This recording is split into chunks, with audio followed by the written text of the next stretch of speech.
The scene begins with a group of high school students who find themselves in an unknown place after their teacher leaves for a while. They discover that their phones don't work, and in front of them is a winged girl who claims to be a goddess. She tells them that they have been summoned to save the fantasy world, and they will soon be taken to the shrine of Fantasia to meet the saint who received the prophecy. The students start asking questions about what they can expect in the fantasy world. One student, Oh Han Woo, asks about levels and skills, while Jiang Mi Yan asks about knights and the medieval aspects. Choi Kang Min wonders if any of them will become real heroes. No, because not everyone is endowed with equal power, and only after receiving the recognition and blessing of the gods, they will be able to become heroes. The class president, Ubora, raises the most important question of when they will return home. The goddess does not have an exact answer to this. She simply says that if in the future heroes defeat the demon lord, then the gods who gave them blessings will fulfill their wishes. However, the students continue to ask questions, but the goddess provides less and less specific information. The main character, Kang Han-soo, finally raises his hand and asks to be sent home, stating that he is not a fighter and has no place in this world. However, the goddess asks why they would turn a blind eye to the world's misfortunes and continue their normal lives. Kang Han-soo responds that he cannot become a hero because he worries about his family. The goddess then announces that anyone who wishes to return home should tell her right away. As a result, the main character is left alone at the portal, and when he enters the portal, he finds himself in an unfamiliar place far from school, near a forest. He hears rustling and discovers huge werewolves who have already feasted on an elf and are now targeting him. Meanwhile, the other classmates end up in the shrine of Fantasia, where they are met the saint, and a swordmaster named Alsus, and Princess Athena, who is an archmage. Ohan immediately started checking the status window before a lot of messages from various gods began to pop up, such as a certain god evaluates heroes and offering favor to those who they deem worthy. Those who are not favored will not be needed. In this new world, the student's adventure begins. Meanwhile, as Han-soo is running from the monsters, he accessed his status window and discovered a curse called Hero, which automatically translated hostile monsters' languages and reduced his hunting and achievement experience. However, his attempts at communication with the monsters were met with hostility. While running, he heard an unfamiliar language and was suddenly struck by an arrow. A fight broke out between the werewolves and the elves, giving Han-soo an opportunity to escape. But as he crawled away, he realized he was in dire straits and would rather die than pray to the goddess who put him in this situation.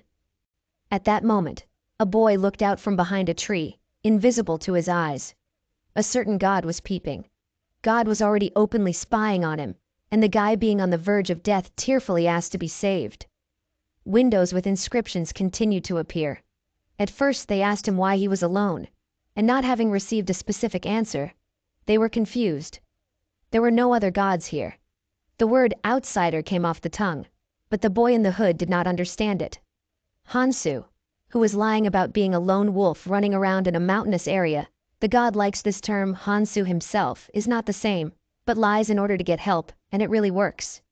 A certain god helped him, the arrow split, and his body felt much better. Next to the blessing, an outsider F appeared, and Han-soo learned that all his stats, except death, would be reset, and terrible things would happen if he left the wilderness. But with his health restored, Han-soo decided to make a run for it. As he fled, the wolves launched a stone at him, causing him to stumble. Despite this setback, he continued on his way until he encountered a cliff. The only way to survive was to jump, risking death either from the fall or from his pursuers. Desperate, Han-soo turned to the monsters and offered them something new. He promised to give his most delicious body parts to whoever caught him first. Immediately, all the werewolves rushed towards him, ready to tear him apart. As they closed in on him, the Han-soo fell backward, hugging their massive bodies and tumbling over them. The force of the collision with the ground was so strong that a column of smoke and dust flew everywhere. Soon, when all this dissipated, Han-soo was breathing heavily, lying on the corpses of monsters. A certain god admired his survival skills, even though the guy himself said that there was nothing special about it. Han-soo barely gets up before he hears one of the werewolves still muttering meat, trying to reach him and stab him with a dagger. Unexpectedly, his status window opens and shows the werewolf's stats, which is at level 3 Blue Moon Butcher. Maybe because of the level, the werewolf remained alive after falling from such a height. Apparently there will always be enemies stronger than heroes, as in typical MMORPGs. Hansu grabs the stone in his hand, intending to end the life of the werewolf. Meanwhile, in the temple, the saint talks about blessings and levels. If the latter is enough to accumulate experience from slaying creatures with status windows, then it is difficult to achieve the former. High school students almost do not listen to her, thinking that having received such power, they will become invincible. But many people get tense when the saint says that the gods will constantly watch them, even in a dream, even in the shower. But there is nothing vulgar about it. Jung Mi-yeon sees it in a more positive way, for which she even receives a blessing charm, F. But a certain goddess does not like that. She begins to use her charm left and right. So Jung Mi-yeon receives a curse punishment, F. The saint says that as soon as a person receives a curse or blessing, it will not disappear until death itself. Also, the higher the rank, the stronger the effect, and once the rank raises, it cannot be lowered. Meanwhile, Hansu takes the weapon from the werewolf, noticing that his level has not risen at all, and God does not give any specifics, so he decides to move on before bumping into the pack again. Hansu decided to attack, and the gods started to pray for his soul. However, Hansu assured them that he wouldn't die. Then, Hansu tied a vine to a stone and swung it in the air. The werewolves had just noticed his presence by this time, while Hansu was about to show the monsters what centrifugal force is. In fact, if he just avoided death, then the blessing would take care of everything else. He managed to deal with all the wolves except for one, and he asked him about where the village is. The werewolf showed him the way, and then asked him to spare him. But after all, Hansu promised that he would just hurt him less, and not spare him. Meanwhile, in the temple, they arranged for a rest, telling the high school students that their training would begin the next day. Alsus would teach swordsmanship, and Athena would teach magic. Oh Han-woo immediately asked if it was possible not to study at all because he was too self-confident. Some immature god pays attention to him. The next morning, everyone was already lined up, waiting for Princess Athena. At the same time, Oh Han-woo received the blessing special, which meant, you are the most special hero in the whole world, and only you can feel this blessing well. Thinking himself special, Oh Han-woo left the temple and went to the city square of the prologue. He immediately went to the Guild of Mercenaries, where he decided to sign up immediately, as it is done in many games of this genre. Then, a red-haired lady approached him, warning that it was very dangerous, and he needed to return home. However, Oh Han-woo thought that this mercenary was some kind of princess in disguise. That's why he decided to catch her, inviting her to his team. The immature main god is dying of laughter. After successfully handling another group of werewolves, Hansu learns that the village is located towards the west. Despite his god's apathy towards his actions, Hansu faces another werewolf and defeats it. During this confrontation, he overhears human voices and soon realizes that they are speaking in an unfamiliar language. The humans notice him, and without comprehending their language, Hansu surrenders by falling to his knees and raising his hands above his head.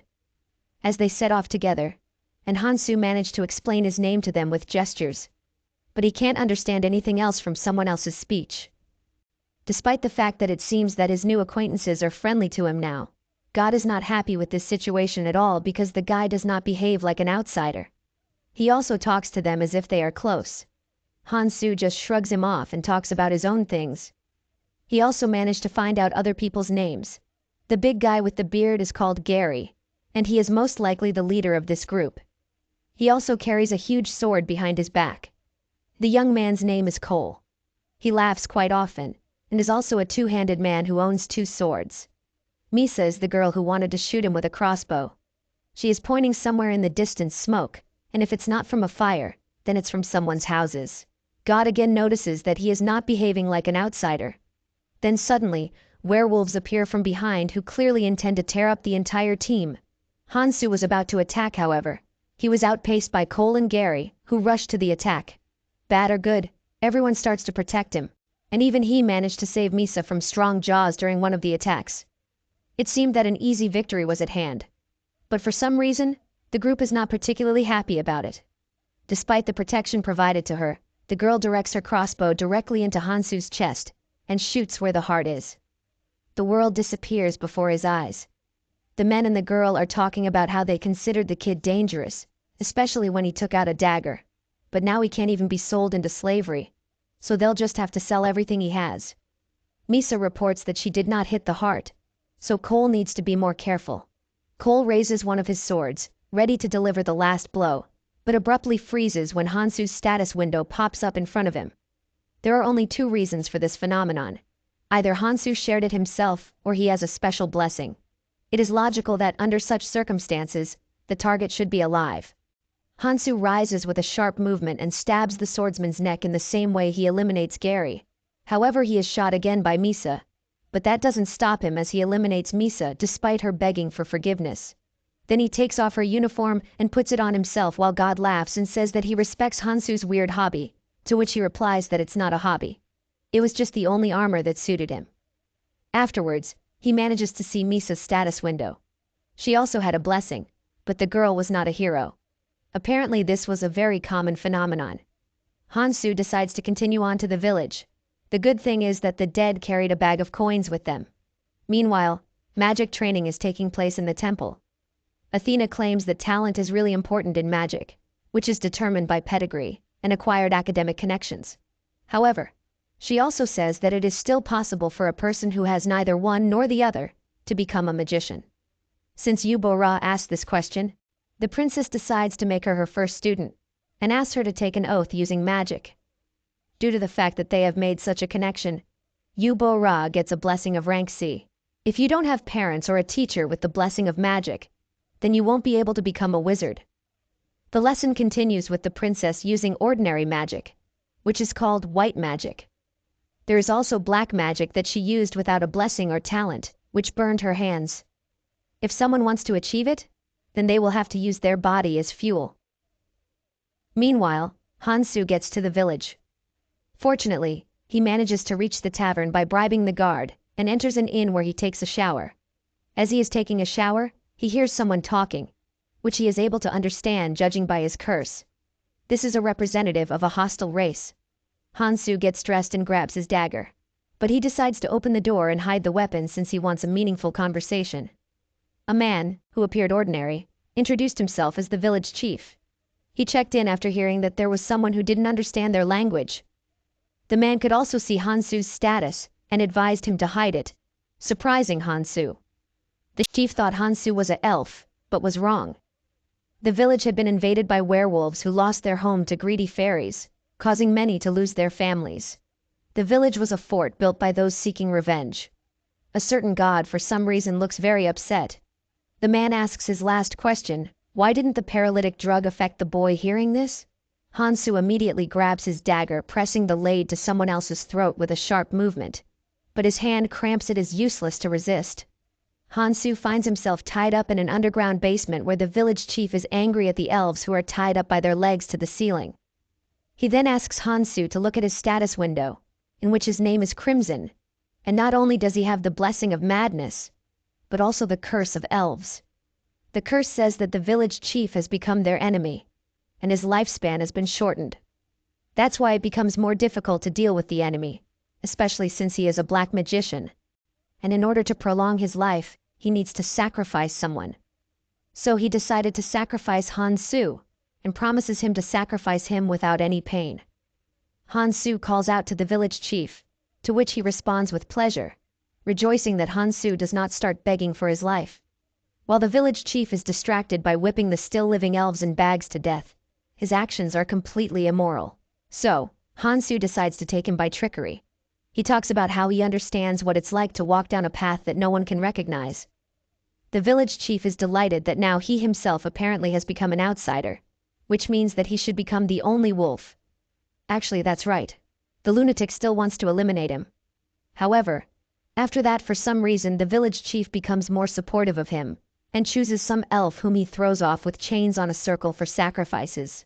Apparently, Hansu will stay alive. In order to sacrifice, he needs the consent of the victim, which he receives from the fact that they promise the unfortunate elf that he will let his friend go after the ritual.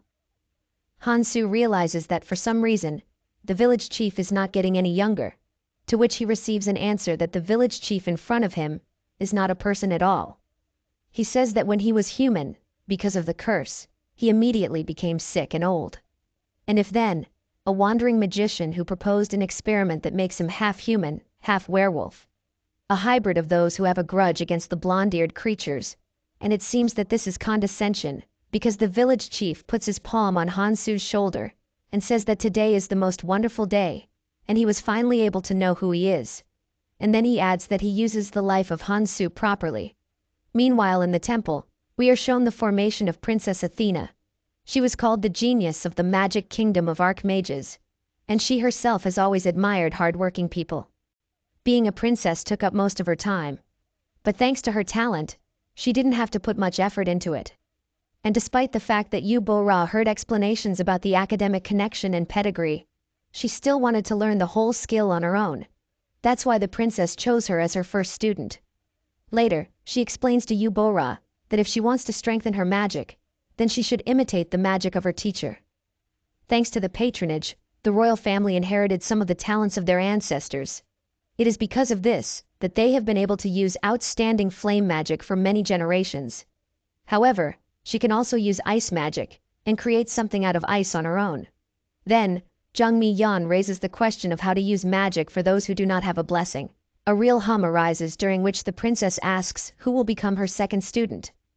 Naturally, everyone is torn, which is why a more or less friendly class becomes enemies who will fight for a place. After that, she continues the lesson, saying that you can acquire your own magic through training and practice. Yu Bo-ra asks if white magic and black magic are similar, to which the princess warns her, saying that black magic requires sacrifices during each use, and it is impossible to master it. Meanwhile, in the village, Hansu sits in the sacrificial circle before the village chief asks for his consent. "We need to act quickly, otherwise life will really end here," he says. Hansu asks the village chief about his last wish to see Misa for the last time. Hansu lies that he is the boyfriend of Misa, the girl he eliminated earlier, but the village chief doesn't really believe him because he knows that Misa's boyfriend is Cole. Fortunately, Hansu again manages to get out by saying that he is her ex. And if the village chief still does not believe him, then let him sniff. And really, he smells like Misa, so he's not lying. Does he have any other desires? Hansu asks him to let him go free if he can survive the ritual, and it would seem that they made a deal. But the village chief is so evil that he takes it as consent, which means that he can start the sacrifice. During the ritual, Hansu's entire body hurts, but due to his outsider's blessing, he manages to break free from the ropes and strike the village chief in the face. The village chief is shocked that Hansu not only managed to deceive him, but also survived the ritual. The outsider's blessing removed all the effects and even restored his shortened lifespan. But now the village chief has to fulfill his part of the deal. Hansu grabs a dagger and examines the bound elves. He frees the blue-haired elf and throws her over his shoulder, rushing to the door while the village chief is still surprised. However, he soon tries to nullify his promise by releasing the lifespan he received from Hansu. He is just about to use his black magic when he abruptly chokes on his own blood and begins to age. What kind of status does this guy have? Who is he anyway? Hansu pulls out his dagger, shouting that he is an outsider's apostle, while a certain god tells him not to put on airs, and then he himself is embarrassed. Hansu wonders if he eliminates the village chief, who is level 13, he might finally be able to raise his level, but it's better to think about escaping. Just as Hansu turns around, he hears the words about revenge, and the village chief's human body dies. Then the werewolf's head comes out. The village chief rushes at him, inflicting, as it seemed to him, a fatal blow to Hansu's chest and heart area. However, Hansu recovers quickly with the help of his outsider's blessing, and manages to slay him with the help of the blue-haired girl who grabs the village chief's leg and blocks his way with her shackles. Before his death, the werewolf only plaintively apologizes to his daughter for not being able to take revenge. Afterwards, Hansu releases all the prisoners, even calls the guards, and it seems that everything is over until soon. The elves are still not positive towards him, and fire at him as he runs away. Meanwhile in the temple, new magicians began to appear in the temple who wanted to receive the title of mentor for the hero they train. When Princess Athena talked about how to create a fireball and was asked again if mathematical formulas were needed, she refused. However, other archmages who pulled up refuted her answer, saying that it is important to know all sorts of factors that can somehow affect the outcome of events and magic itself. Meanwhile, we are shown a village where Esopresso, the servant of the elf princess, is being treated. She and everyone else also escaped from the village chief's grasp after being rescued. Her friend comes to her and says that they have lost track of the boy. It turns out that they attacked him because of a dagger with a royal emblem, which makes the maid very angry. She even calls all people ordinary animals. The blue-haired elf whom Hansu saved comes into the room. Her name is Celebliss. She is a councilwoman, and she also possesses the royal blood flow because of her eternal life. She became the elder's toy and stayed in the basement the longest. On the contrary, she is even grateful to the person for saving them. However, the maid still does not trust Hansu and says that he might be after her eternal life. But Celebliss informs her that if Hansu used a breach of contact, if it is terminated, everyone should pay the same price. However, the village chief underestimated the life force of Hansu and self-destructed, saying he does not need her eternal life force, and leaves the room, saying she'll find him. As she left, it is shown that a certain god was spying and listening to everything, and immediately returns to Hansu and asks if he's alive, which he is. However, he's stuck in the foliage of a tree. Meanwhile, Prince Alsus leads the students who want to learn swordsmanship to the banquet hall, where there is a huge table with drinks and treats. However, he is not very happy with the fact that the guys think of swordsmanship only as some kind of ignorant fight. So he asks the captain of the knights to arrange a sparring that takes place between him and Alsus. The first match resulted in Alsus's defeat as he was holding back. Then, after being treated, he asks the knight commander to use all his might, as he will show what true swordsmanship is. Then both of them fill their swords with mana, and face off in a duel in which the knight commander's sword simply breaks in half, resulting in Alsus's victory. Then Alsus tells the students that the power to cut through the opponent in one strike is swordsmanship.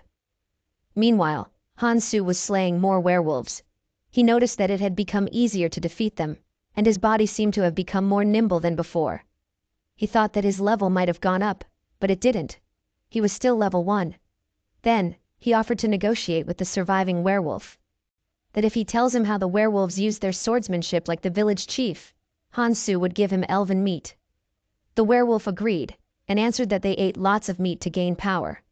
However, Hansu didn't understand the power of meat, so he decided to explore the werewolf's ecosystem for his smooth revenge. Meanwhile, as Alsus stood at the head of the table, he explained that while talent is necessary for magic, anyone can learn swordsmanship if they have the time and money. The students sitting at the table did their best to pay attention.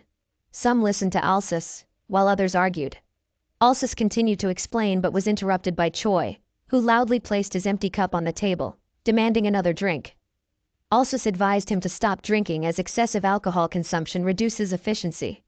Choi is annoyed as he wanted to become stronger and faster and thought himself to be different from the others. Suddenly, a butler appeared behind his chair and offered him honey tea to clear his mouth and help him feel better. Alsus told him about the importance of consistency and suggested he have 1 cup a day, or perhaps 2 if he was greedy. Choi nervously picks up the teacup and declared that he would drink 2 cups a day. Then Alsus explained that the blessing of a warrior cannot be achieved in a short period, just like a child can't turn into an adult overnight. However, if they maintain their determination, they would be able to achieve their goal in less than a year.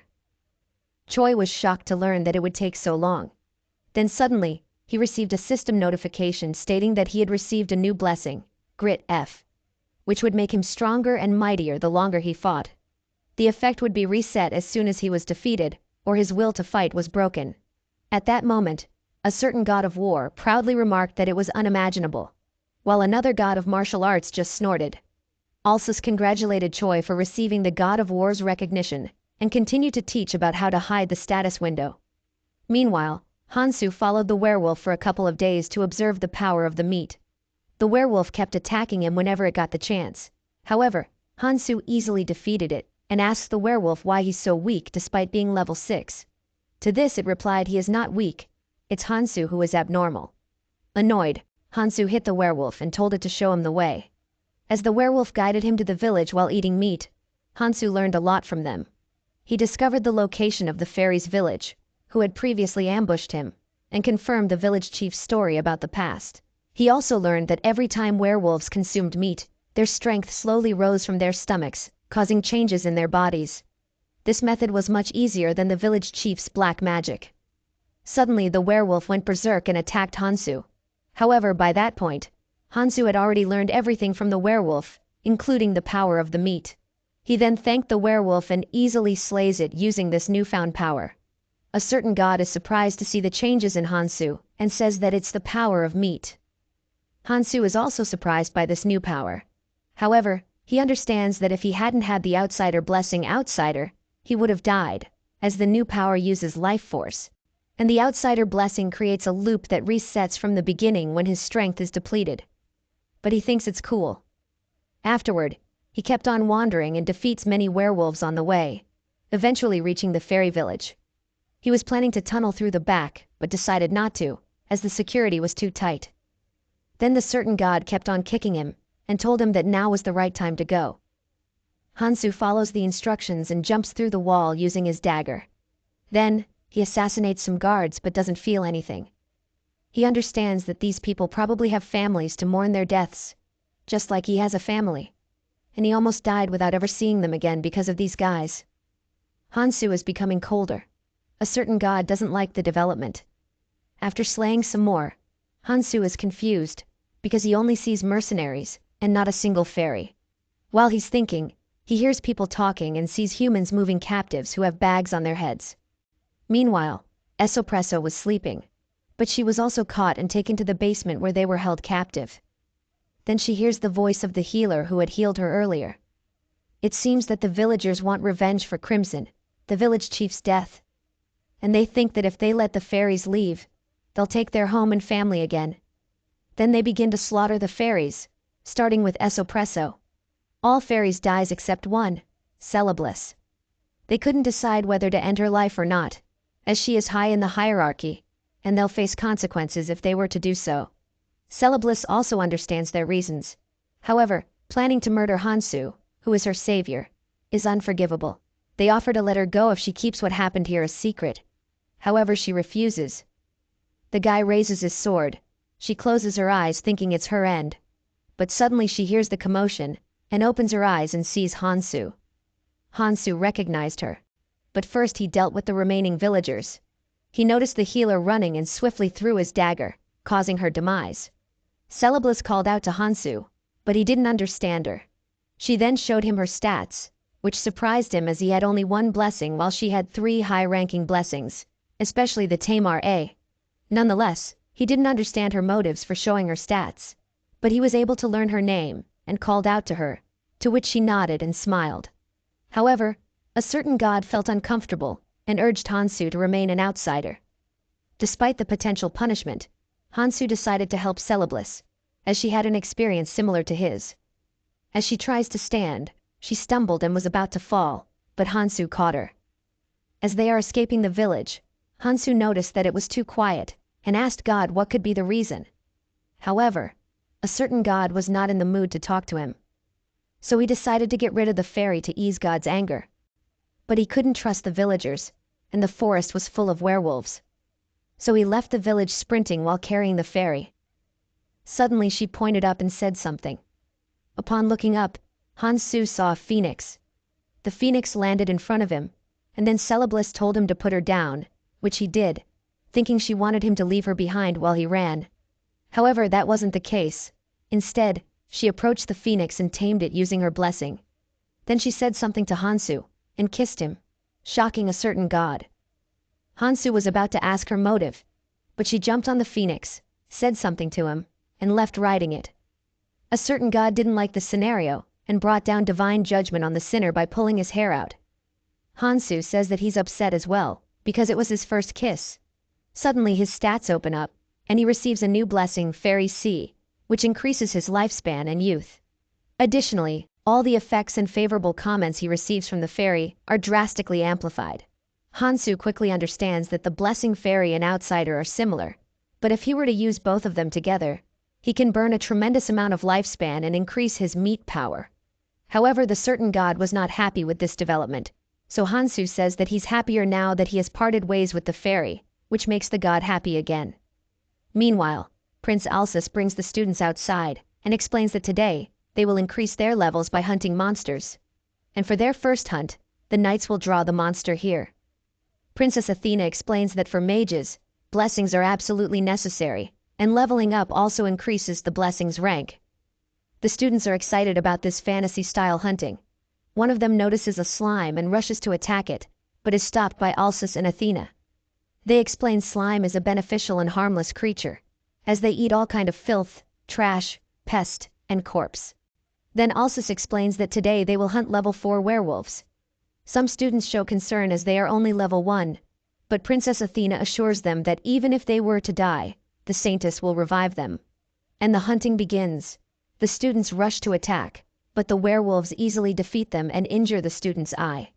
Then one by one, all the students get defeated. The black-haired girl tries to use magic, but she couldn't, and also meets her demise. At that moment, Alsus steps in and eradicates all the werewolves. Some students are badly injured, while others have died. Then, the Saintess appears and uses her power to revive them from the dead. She wants the heroes to fight with every last breath they have, and every time they die, she'll revive them. Choi manages to defeat a werewolf and reaches level 2, thanks to his new blessings. One is acceleration, which helps him move swiftly in critical situations, and the longer it's used, the longer the cooldown. The other command, which enhances the abilities of any group he leads. Mian also reaches level 2 using her blessing Charm, which she uses to charm other guys into doing tasks for her. Because of that, some girls look at her with annoyance.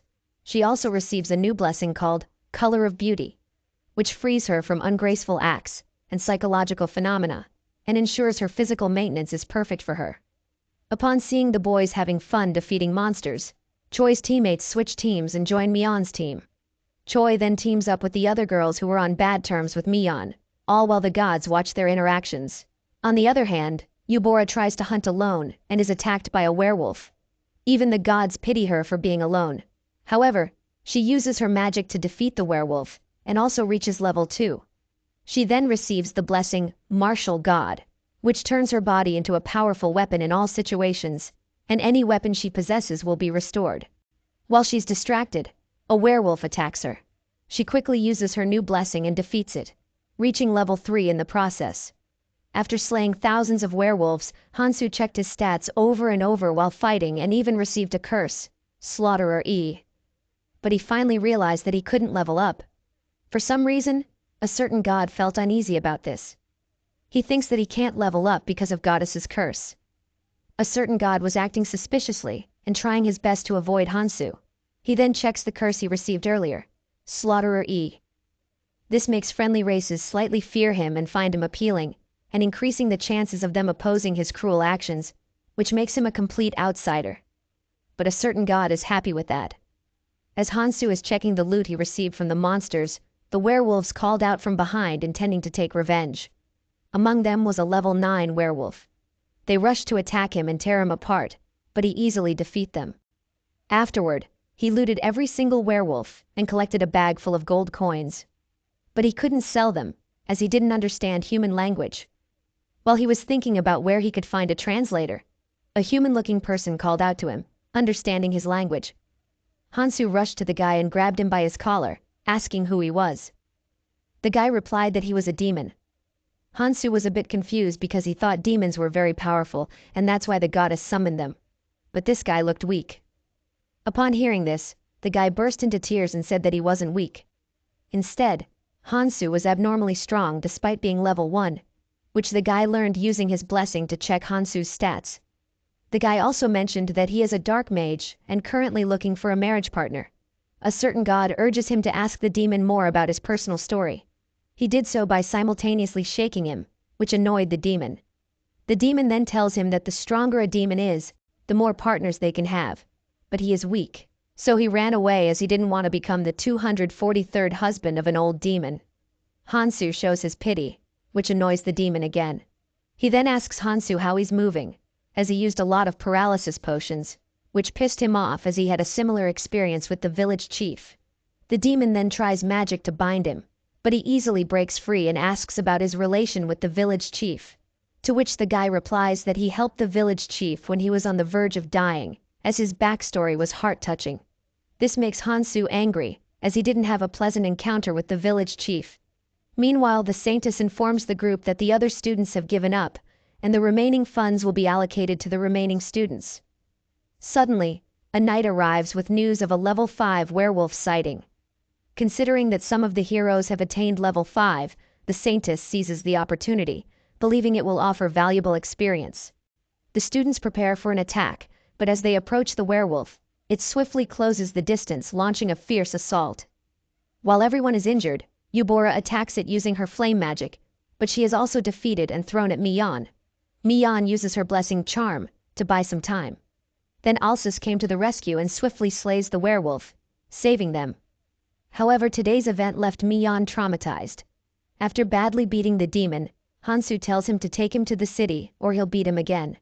After healing himself, the demon refuses to take him to the city, as there is a very powerful saint there. However, he offers to take Hansu to the city next to it. Hansu agrees because he also doesn't want to be in the city where the goddess Saintess resides. As they head for the city, the demon informs Hansu that the city entrance is restricted by knights, so they will have to go through identity checks. However, it will be difficult for him as he is a demon. Hansu is pissed off as he had a hard time due to the language barrier and curses the goddess, while a certain god is having fun. In the meantime, the pink-haired girl is angry with Oh Hanwoo for his lack of knowledge about the world, yet aspiring to become a mercenary.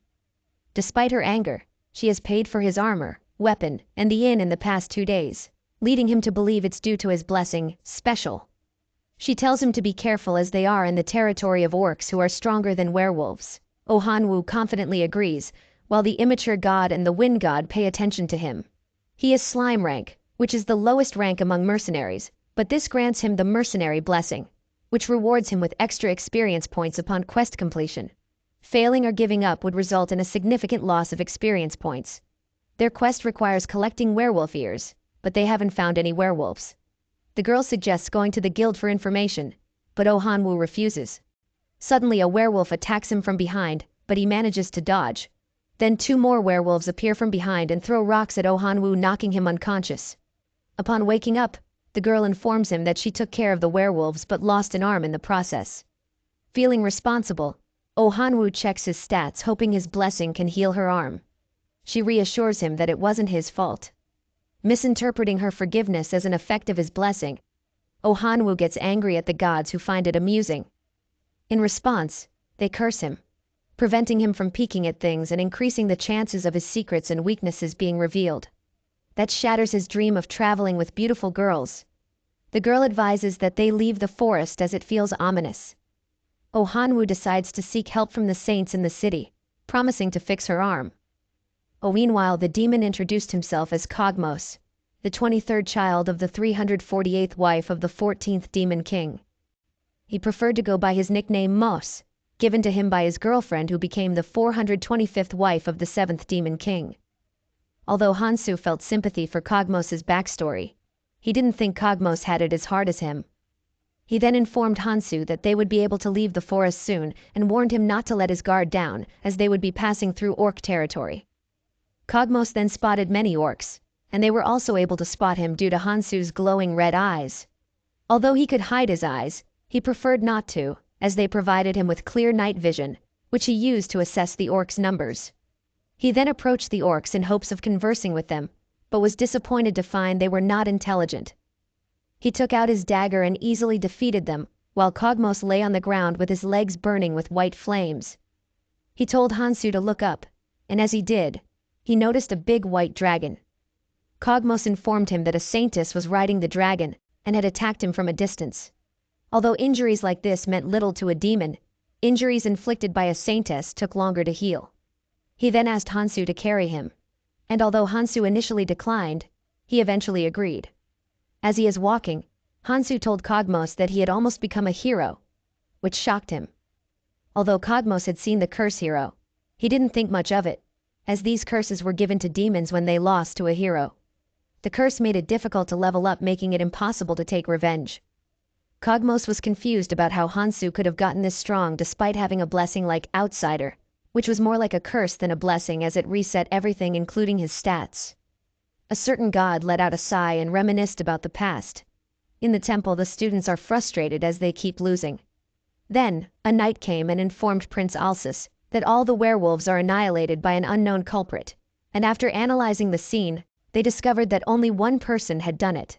Just as he was about to say something, Ohanwu arrived with a pink-haired girl demanding to meet the Saintess.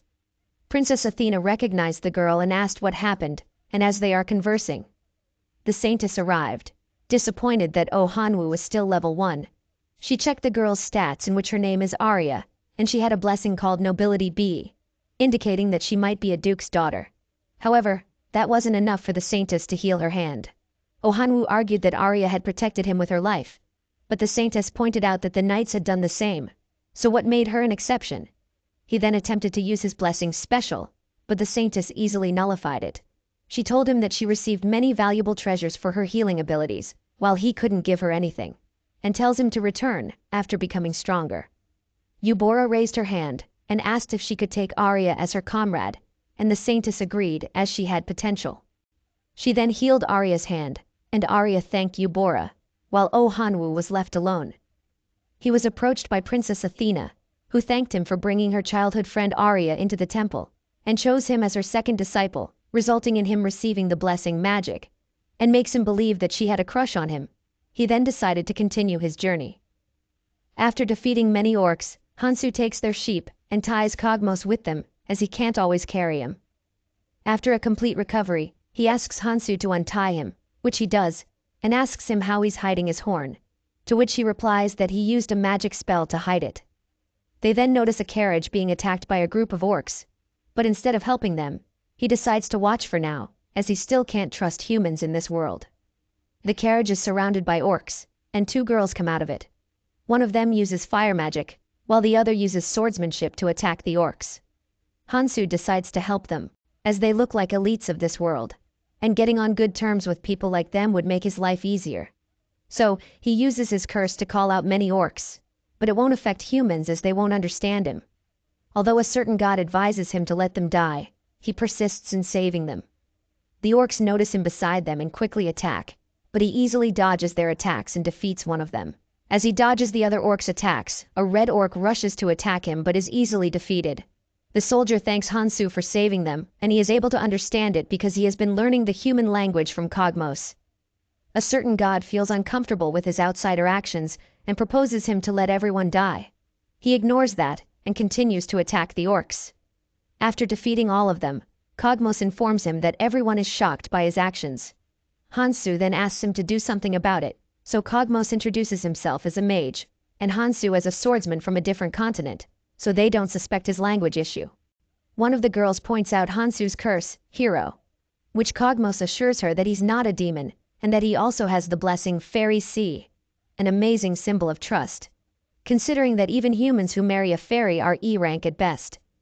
The girl then apologizes to Hansu, which makes him happy as he managed to secure a good translator and finally gains people's trust. But a certain god feels uncomfortable and dislikes the development. He then tells the god to calm down and shares his secret of being impotent. The god cheers him up, but it's his fault to begin with, as the outsider blessing makes all stats return to normal, including that. As Hansu is enjoying the campfire, he is approached by one of the girls from earlier. Her name is Julia. She's a noble lady who attended a prestigious fantasy academy. He's in a bit of a pickle, as he doesn't fully understand the language, meaning he can't understand her. She then shows her abilities and says something to him, which he takes as her asking him to show his abilities, which he does. After seeing this, the girl rushes to him and holds his arm while saying something, but he doesn't understand. Then she backs away and apologizes. Thinking that the aura he had shown is small, he tries with a dagger, but the girl has already left running. Pissed off, he says it's hard to understand a woman's heart, while the god says that an impotent person doesn't need to know. Meanwhile, Ohanwu is restricted from entering the temple. He's a failed hero who left the temple, resulting in him losing all the funds. The priest then offers him 3 choices: accepting individual funds and giving up the hero title, which, if he were to use, he'll receive the death penalty. Returning to training without receiving funds until visible results are seen, or entrusting himself to the temple, which takes care of his life, marriage, and retirement, but he can't exit the temple until death. Ohanwu chooses the first option, signs a contract, and receives funds. He then heads to the slave market, while a childish god king munches on popcorn. The Saintess receives the news of Oh Hanwoo's decision. She thinks they'll lose more heroes in the future, and even if they don't lose more, it'll still be troublesome as there is another Saintess on the continent. If a battle were to emerge, she would have to deal with it herself. She then inquires about the news of the werewolves being annihilated, and after hearing the full report, the Saintess thinks that it wasn't done by some knight or a wandering swordsman, but by someone else who is far stronger. The other girl then mistakenly mentions the Demon King and quickly apologizes. But the Saintess also agrees and tells her to investigate and find out if the Demon King is involved. As she was thinking of the possibility of the Demon King, the priest informs her that the information about the hero summoning is leaked. As an academy student saw Oh Hanwoo's stats, the academy invites the hero for vacation. Although she is disappointed in the current situation, she can't do anything about it. Then suddenly, a knight comes and informs about the discovery of a bag that belongs to a hero. Meanwhile, as Hansu and Kogmos are discussing about mercenaries, he informs Hansu that if one becomes a mercenary, they receive a blessing that gives experience points for completing quests. Hearing this, Hansu checks his stats to see that the hero curse that doesn't allow him to receive experience points only applies to those from hunting and achievements. That means experience points gained by other means are unaffected. He then asks Kogmos how to become a mercenary. They finally arrive in the city, but Hansu is not happy about the rotten stench at the entrance. Kogmos informs him that all types of people, including mercenaries, gather around the entrance, so it's natural. But Hansu is one to talk, as he smells like he bathed in orc blood. The two girls says that they want to repay Hansu for saving their lives, and suggest that he books the same inn as them. He agrees, but a certain god isn't happy about it. Then Kogmos suggests that he should wash up first if he doesn't want to get chased out of the mercenary guild. After arriving at the inn, Hansu is fascinated by the slimes cleaning his clothes. Kogmos then warns him not to steal one, as educated slimes are very expensive and worth their weight in gold. After changing clothes, Hansu and Kogmos come downstairs and wait for the girls. When the girls arrive, Kogmos invites them for lunch, but the girls want to follow Hansu, which annoys him. Hansu is happy that he was able to meet good people in this fantasy world, but a certain god is not happy about that. Oh Hanwoo arrives at the slave market and meets his former classmate, who is also buying a slave. His classmate suggests that Oh Hanwoo let the slave merchant check his status, as it may lead to a discount if the merchant finds out he's a hero. Oh Hanwoo is skeptical, but the guy informs him that the temple won't do anything, as they can't stop someone from checking their status. He then allows the slave merchant to check his status, and the merchant quickly recognizes him and asks what type of slave he wants. Oh Hanwoo says that he wants a strong female slave. The merchant shows him a level 17 female slave, but she's not to his liking, so he asks for a strong yet slender female slave. The merchant lets Oh Hanwoo choose his slave, and he chooses 3 female slaves. He signs a contract with them, and after paying the full price, he orders them to follow him to buy some weapons. Meanwhile, Hansu is having difficulty filling out the mercenary registration page as he doesn't understand the language and words. Kogmos then incorrectly writes his name on the paper, which he copies and signs for the registration, while Kogmos is dying of laughter. Upon completing the registration, Hansu receives the blessing Mercenary D, because of the girls vouching for his skills. The girls then hand him a quest in which he has to defeat some orcs and bring back their noses. Hansu agrees as he plans to use the girls as bait, while the god asks if there will be another slaughter, to which he replies, "Of course not. This time will be an annihilation." As the quest began, Julia tried to defeat an orc but was counterattacked. Then the other girl, Leisha, used fire magic to save her, and told her not to push herself. However, they couldn't help it as Hansu easily slaying many orcs while they couldn't defeat a single one. So they tried to help, but quickly became exhausted, and asked Hansu to take a little break. They were surprised by his stamina as he kept on defeating orcs without breaking a sweat. While the two girls were talking about how amazing Hansu is, Julia mentioned that Hansu is using an unstable swordsmanship technique that could potentially destroy his entire body if he were to make any mistakes. He then took out a book and started learning language. But for some reason, all the words he was saying were either menacing or begging for life. Julia informed Leisha that she is now level 15, and that she would aim for B rank, as it would be difficult for them alone. But they have Hansu's help. Upon hearing this, Leisha teased Julia, suspecting that she had fallen in love with Hansu. After learning a little bit, Hansu called out to the girls to continue their hunt.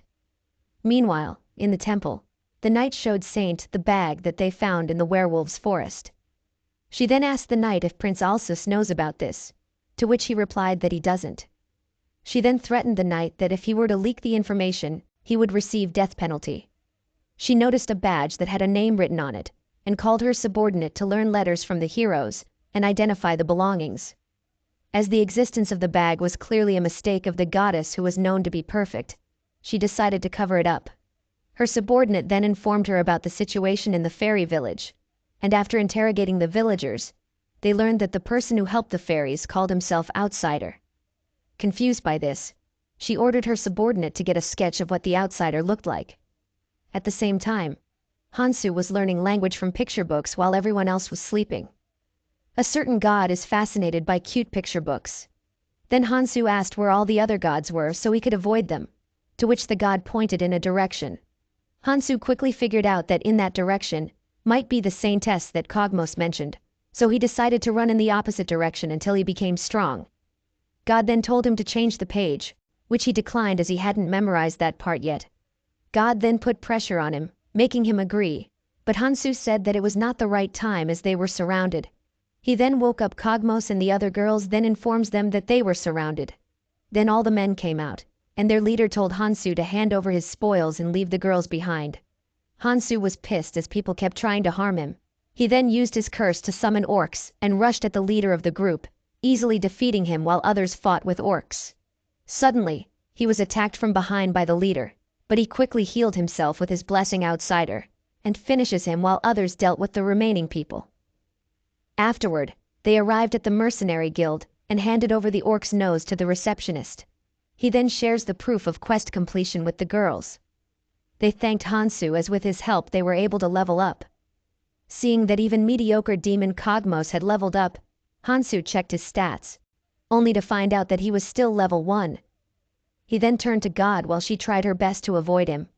Long ago, living beings discovered an entity that they now called God.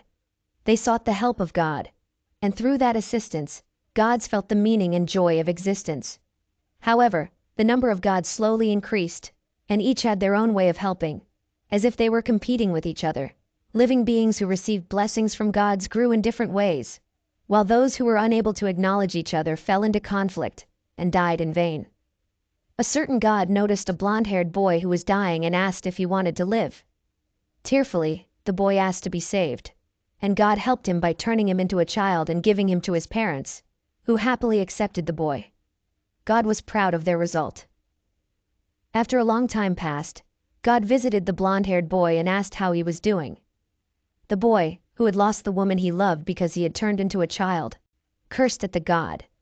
The god pointed out that the boy never mentioned any women when he wished to be saved and apologized, but the boy angrily lashed out at God, causing her to run away.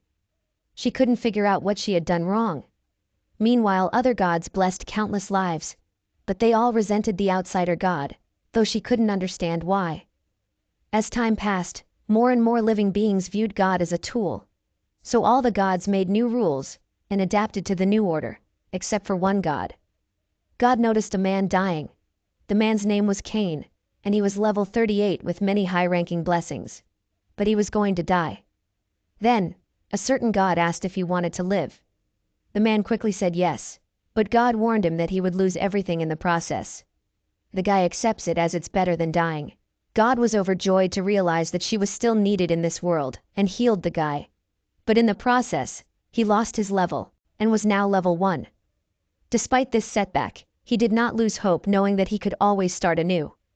However, sometime later, he was kicked out of his own team for being level 1. Although he was angry, he still didn't feel anything and advised God to never bless anyone again, as it was a curse that took away something more valuable than life. And he himself would never use this blessing again, even if he were to die.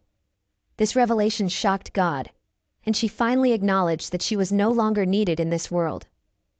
After a long time, God found another dying boy. Now, in the present day, God is worried that Hansu might come to resent her. Hansu was mad, but not at God, but himself for not realizing it sooner and wasting his time slaughtering orcs. God then asked if Hansu was angry, to which he replied that he wasn't and decided to buy picture books for God. Hearing this, a certain god desperately prays, and Hansu asked if it was for his dead soul. God quickly denied it and said it was a secret. Meanwhile, as Oh Hanwoo opens his eyes, he finds himself lying on the ground while his slaves are being taken. Moments ago, Oh Hanwoo was commanding his team to defeat werewolves, and they managed to do so, following his commands. However, it wasn't enough to defeat the werewolf as it stood up and was about to attack them. Then, Oh Hanwoo uses fire magic to defeat the werewolf, while admiring the blessing magic he received from Princess Athena. His classmate Park Han-young, whom he met at the slave market, appears with his slave and praises Oh Hanwoo. Realizing the guy's intention to bully him as he did to other students in the past, Oh Hanwoo prepares himself to fight. As the fight begins, Park Han-young's slave rushes towards them and easily defeats Oh Hanwoo's slave. He then tells Oh Hanwoo to hand over his slaves. Meanwhile, Hansu was looking for information on any powerful weapons.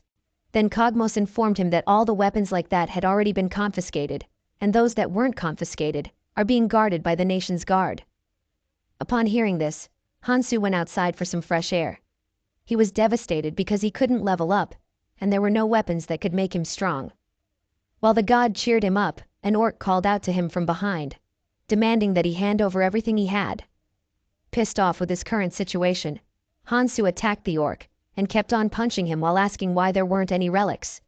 The orc, crying, begged him to stop and informed him that there are relics in the orc sanctuary. With this sudden turn of events, Hansu told the orc to show him the way. In the Western continent, they ranked things using monsters. High-level knights were ranked as dragons, while the lowest of the low were slime ranked. Since the orc was in the middle, it meant they were good enough, so it would be easy for him to defeat them. As the orc showed the way, he informed Hansu that even if he showed the way, Hansu wouldn't be able to enter the sanctuary. And when they arrived at the destination, they saw that nothing was there. Then suddenly, a ruined city appeared. The orc was happy, thinking Hansu wasn't able to follow him. But when he turned around, he sees Hansu. Surprised, the orc asked how he could be there since only people below level 1 could enter. Hansu showed the orc his level, and suddenly some orcs shot arrows at him. While the gray-haired orc was about to warn everyone about Hansu's strength, he was easily slain by Hansu, who then rushed towards the other orcs, massacring them, while the god prays for their souls. After slaying thousands of orcs, Hansu uses the slime he bought to take care of the collection while he checks his stats. He discovers that his curse, Massacre, has become rank C, and he receives a new curse called Annihilation D. This curse increases the chances of the people who dies by his hand appearing in his dreams, and the nightmare will continue until all the dead people attain nirvana. However, it doesn't affect him as he doesn't sleep due to his blessing, Outsider. Additionally, he receives the curse for saving those who were held captive by the orcs. Hansu then asks the surviving orc how to leave this place, since he keeps returning to the same spot, no matter how much he tries to leave. The orc informs him that the exit of the city is in the center. As he was going there, a guardian orc arrives and demands that Hansu answer why he massacred 300,000 orcs. The guardian points his spear at Hansu, stating that he will not let a single person who knows about this place live. Hearing this, Hansu becomes sure that there is treasure, and that is what the guardian is trying to protect. He rushes to attack him, and as their weapons collide, Hansu is pushed back and loses an arm and an eye. But he quickly regenerates using his Outsider blessing, much to the orc's surprise. The orc thinks that Hansu is an immortal and plans to lock him up until he gets old and dies. Meanwhile, Bora receives congratulations from Arya on reaching level 7, which she says is all because of her blessing. Arya also shows her blessing Nobility, which means she's a daughter of Duke and can receive XP from family members. However, it's useless as she doesn't have any family members. While they're conversing, the Saintess arrive, which makes Arya a little uncomfortable. She then goes to bring tea, and while drinking, the Saintess tells Bora about her concerns regarding hero rivalries. She mentions that sooner or later, some heroes might be dominated by their blessings, but they won't die because even if they fall, a hero is still a hero. However, their fall will result in the betrayal of the trust of all who believe in heroes. Upon hearing this, Bora remembers Hansu and wonders if he is doing well. The saintess abruptly asks if she knows someone named Kang Hansu, and if he is her boyfriend. Shocked, Yubora clarifies that he isn't her boyfriend but merely a classmate. The saintess urges her to tell everything while the gods eavesdrop. Later, the saintess becomes convinced that Yubora is interested in Hansu, as she spends hours talking about him. She also learns about Hansu's desire to go back to Earth, and she's worried that if the heroes find out that Hansu actually didn't go back, their trust will be destroyed. Planning to erase Hansu's existence, she is interrupted by the goddess of heroes, who glances at Hansu's bag and feels uncomfortable, indicating that even she can't locate his whereabouts. Saintess then plans to launch a search network without everyone knowing, while the outsider god peeps at the plan and quietly leaves. Meanwhile, Hansu kept on losing to the guardian orc, so he decided to construct a plan and draw the orc's every movement to study and counterattack. While doing so, he was interrupted by Bruce, whom he had saved earlier. Bruce brought a girl with him, and although Hansu couldn't understand their language, he understood Bruce's intention of trying to set him up with a girl. This angered Hansu, so he gave Bruce a beating. He then tells the girl to do whatever she wanted but not to disturb him while he continued drawing. Later in the morning, he showed the outsider god that he had copied the orc's swordsmanship, which bewildered the god. He then received a system notification stating that the outsider blessing rank had upgraded from F to E. While he was thanking the outsider god, another system notification popped up stating that the curse hero had also upgraded from E to C. This meant that the goddess had noticed that Hansu was still alive, but he decided to ignore it for now and prepared to fight the guardian orc. However, the guardian orc refused to fight him outside and told him to follow him to the training area, which meant that he couldn't leave the sanctuary. As the fight begins, Hansu asks if there is any treasure. The orc responds that there is, but it's reserved for the heroes who graduate from the training ground. Understanding that he can't defeat the goddess with the weapons he finds here, he starts to think of a way. While he's distracted, the orc rushes to attack him, but Hansu easily deflects the strike with the new swordsmanship he learned. This surprises the orc, and he notices that Hansu is trying to get close to the exit. Thinking that Hansu is planning to run away, he rushes towards him to attack. However, Hansu had planned for this scenario and kicks the orc out of the sanctuary. He then starts to look for the treasure with the outsider god guiding him, and he finally finds it, among which are many holy swords. He picks one of them, but the outsider god warns him that he can't wield the sword, as it can only be wielded by heroes, and he has a hero's curse that makes him unable to wield the sword. So he breaks it, as it's only fair that other heroes can't use it either. While breaking the remaining swords, he notices that one of the swords isn't affected by his curse. So he breaks all the holy swords using the unaffected sword to see if it's defective, which it isn't.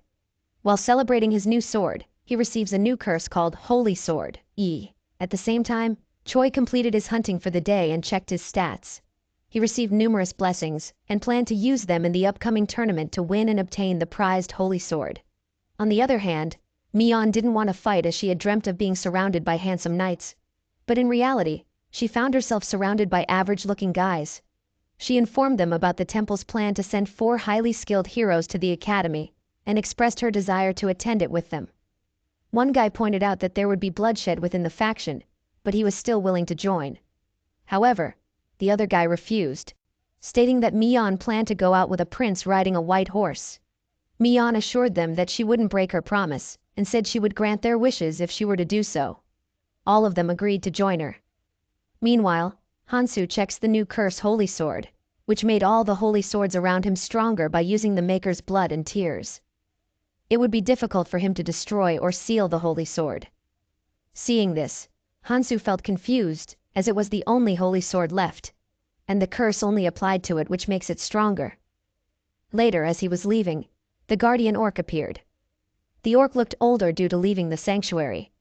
Realizing the orc's weakness, Hansu tried to block its way. However, the orc rushed to attack him, but Hansu easily deflected the blow and cut its arm using the new sword. The orc managed to enter the sanctuary and quickly regenerated and attacked again, but Hansu easily beheaded it. However, it wasn't enough as the orc kept regenerating. So Hansu plans to take its head outside of the sanctuary. But before he could do that, the orc begs him to spare his life, and in return he'll do anything Hansu asks. Even help him escape this place using the holy sword. Although he can't wield it himself since only heroes can, Hansu then takes out the holy sword, which shocks the orc and confirms his suspicions about Hansu being a hero.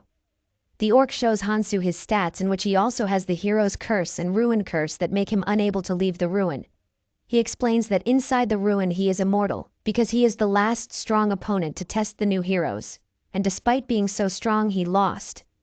He then asks Hansu why he isn't leaving, to which he replies that he'll leave under the condition that he'll let the captives go with him, to which the orc agrees. Hansu then informs everyone that they can go home, but for some reason, only 3 of them decide to go. As the portal opens, Hansu is a little skeptical as the situation feels familiar, but the god assures him that it's safe. Before leaving, he asks the orc how he'll return to the sanctuary, which he replies that they can communicate using the holy sword, so Hansu can command him to open the portal whenever he wants. Upon entering the portal, he finds himself in a woman's room with a holy sword on the wall. He complains to the god, who assures him that it's still safe, but it will be dangerous soon. Then he notices his bag under the table. Meanwhile, the saintess arrived at the place where Celeblus was imprisoned and asked the villagers if it was true and if they knew how important Celeblus was. She was known as the Guardian of Flame, and despite her weakness in battle, she had the ability to summon incredibly strong monsters, particularly the Phoenix. The villager kneels and apologizes while begging her to spare him, which she accepts as Celeblus herself forgave them. She then asks about the appearance and name of the person who saved the fairy. The villager replies that the man had short black hair like the heroes, but they don't know his name. Upon hearing this, she is certain that it's Hansu, but also confused about how he managed to fight, as even if he has many blessings it would be impossible for him to defeat a werewolf, just like the other students. She wonders which god gave him blessing, as all the gods were with them in the temple. And now that she's certain that the bag belongs to Hansu, she plans to get rid of it, while a certain arrogant god nervously peeks and is displeased. Later, the students arrive in the village where Hansu had been, and Princess Athena tells them not to disturb the villagers, as they had already been through an incident. While the students are fooling around, Choi notices something in the distance, and warns everyone that there might be a werewolf. However, it turns out to be Oh Han-woo, who appears injured and filthy. Choi mocks him, and in response, Oh Han-woo challenges him to a duel, to which he agrees, but just as they are about to start, Arya intervenes, pointing out that Oh Han-woo is badly injured, and the duel wouldn't be fair. Choi then calls for the saintess, who heals Oh Han-woo, and the duel continues. Although he knows that Choi is stronger than him, he is confident in defeating him.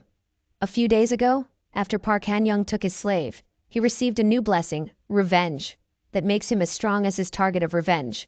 The more people who seek revenge on him, the stronger he becomes. While he wants revenge on Park Han-young, he decides not to act on it yet, as he needs a strong target to become even stronger.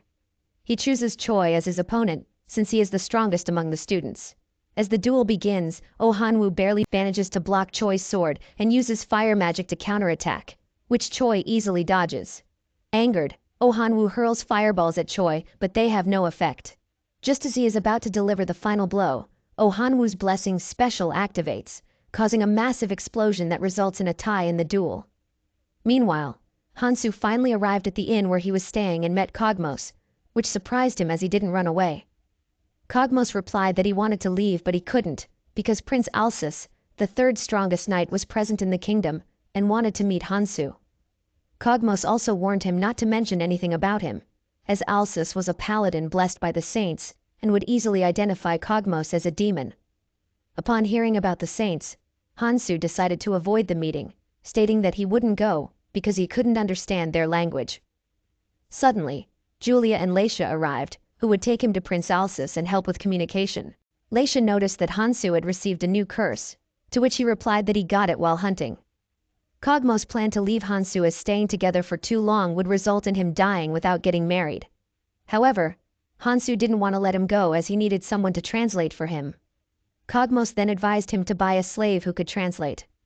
Later, after getting dressed up elegantly, which he didn't like, Hansu arrived at the palace to meet Prince Alsus. As Prince Alsus introduced himself, Hansu was able to understand him, to which the prince replied that it was all thanks to his blessing, language. He then thanked Hansu for subjugating the orcs, who were a major problem for the country, and saving the noble's daughter's life, which Hansu accepted. Curious about Hansu's blessing that annihilated the orcs, Prince Alsus requested a duel. But before that, they had dinner, and during the dinner, Alsus praises Hansu for his blessing that allows him to eat as much as he wants, which makes the outsider god happy. Alsus inquires about how Hansu got the hero's curse, to which he lies, saying that he gained the curse by beating up a hero who was attacking fairies. He then asks if Hansu remembers the hero's face, to which he lies again, saying that he punched the hero's face so hard that it was unrecognizable. Alsus then reveals the reason he invited Hansu was to investigate, as all the orcs that were in the forest disappeared like magic, almost as if they've gone extinct. Hansu then say that it might be because he hunted too many orcs, to which Alsus replies by emitting an aura, and saying that he wanted to subjugate the orcs by himself. However, it didn't affect Hansu, and he replies dumbfoundedly. Fascinated by him, Alsus decides to start the duel. Hansu pulls out the fairy dagger, which shocks Alsus. Then he quickly hides it and shows his swordsmanship aura, which shocks Alsus, as Hansu was able to use such a dangerous aura, while he had to injure his hand many times to achieve a lesser version of it. He then gives Hansu a sword, and lets him make the first attack, to which Hansu agrees. He heard that Alsus is the third strongest knight in the kingdom, so he used a good amount of force to attack him, causing a huge explosion and a cloud of dust floating everywhere. Thinking that he attacked too hard and that Alsus might be dead, Hansu quickly runs away.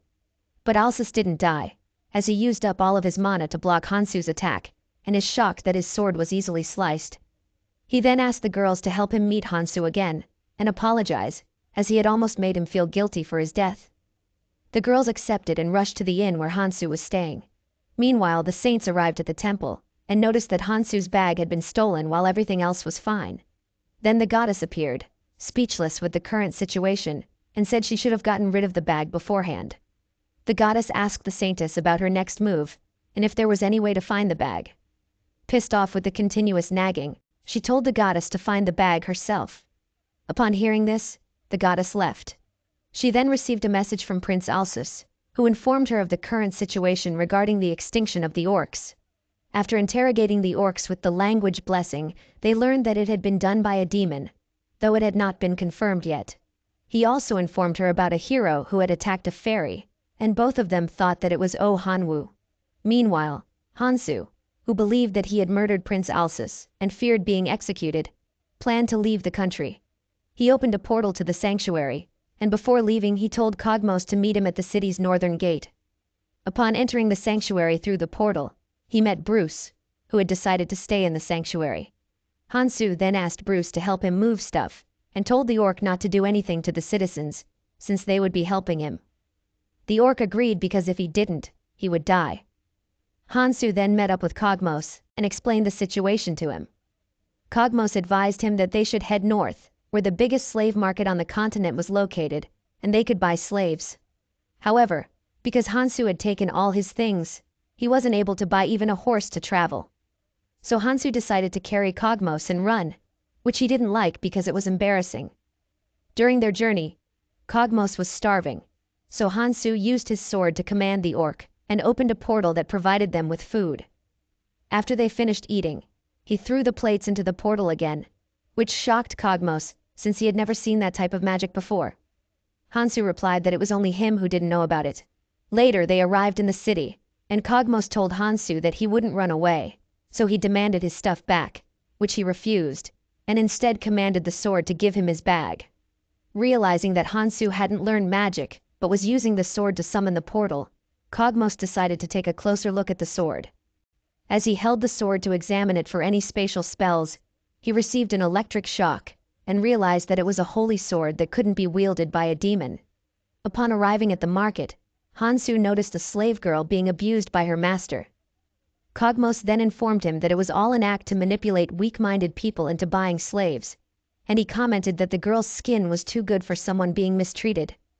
They approached the merchant, and inquired about any slaves with the blessing of language. The woman replied affirmatively, and told them to follow her. Hansu asked if the slave would run away, to which Cogmos informed him that they wouldn't, as they had a curse that hurts them every time they go against their master's command. The woman then led them to a female slave named Dialoka, who happened to be a demon. Cogmos instantly developed a crush on her, which prompted teasing from Hansu and the outsider god. He decided to buy her, but he didn't have any money. Hansu asked Dialoka how she became a slave, to which she revealed that she had once loved someone, but he doubted her feelings. In order to prove her love, she consented to become his slave, only to be abandoned by him. The outsider god expressed boredom with the story, while Kogmos was moved to tears, seeing that the girl was disgusted. Hansu ultimately purchased Dialoka and checked her stats, discovering that she possessed numerous high-ranking blessings. He then proceeded to buy several more slaves and command them to transport his belongings. However, Kogmos had a change of heart and decided to accompany Hansu. Just as he made this decision, he was shot in the head with an arrow. Another arrow was aimed at Hansu, but he easily deflected it. After beating the attackers, he learned that they were thieves who had heard rumors of a level 1 human buying slaves, so they decided to steal from him. The guards arrived, and a crowd started to gather, so Hansu decided to escape to the forest with Kogmos. Despite being struck in the head, Kogmos quickly healed due to the demon's high healing abilities. As Dialoka insulted him for his weakness, Hansu turned around to check his shirt and was attacked from behind by Dialoka. However, he easily blocked her attack and destroyed her arm. She then backed away and asked Hansu if he was truly a level 1, to which he confirmed, and rushed towards her to counterattack. Although he injured her, it was nothing severe for a demon. She then landed a critical hit, and thinking she had won, she demanded that Hansu declare her freedom in return for healing him. However, Hansu declined and healed instantly, which shocked Dialoka. She then healed her hand, and they resumed their fight. But this time her healing ability couldn't keep up with her wounds, and she kept getting beaten one-sidedly. She then took out her wings and put all her power into her leg, launching a powerful attack at Hansu. While Hansu prepared to block it, he caught a glimpse of her panties, causing him to lose focus, and the attack struck his head, knocking him unconscious. When he regained consciousness, the outsider god scolded him for losing focus and told him to cleanse his mind. Dialoka called out to him and requested clothes, as hers had been torn during the fight. Although he refused at first, he eventually agreed and took out clothes from the portal and gave them to her. She was angry, realizing that Hansu had purposely lost the fight, but she acknowledged him as her master, despite her shame as a demon. While Kogmos warned Hansu not to command her anything weird, or he would never forgive him, Dialoka pointed out that he wasn't even strong enough to beat Hansu. So what if he wouldn't forgive him? She then hugged Hansu as a reward, and since she had used up all of her mana, she couldn't move. So she asked him to carry her. Meanwhile, in the temple, the Saintess is troubled by the fact that they can't use monsters to train the heroes, since the werewolves and orcs have gone extinct. She decides to let Alsus handle the matter, while she invites Celebliss to find the intruder who stole the bag. And after hearing about the werewolves incident, Celebliss wonders if Hansu is doing well. She then informs the Saintess that she would use the slime named Malang's help to find the intruder, as it has special abilities.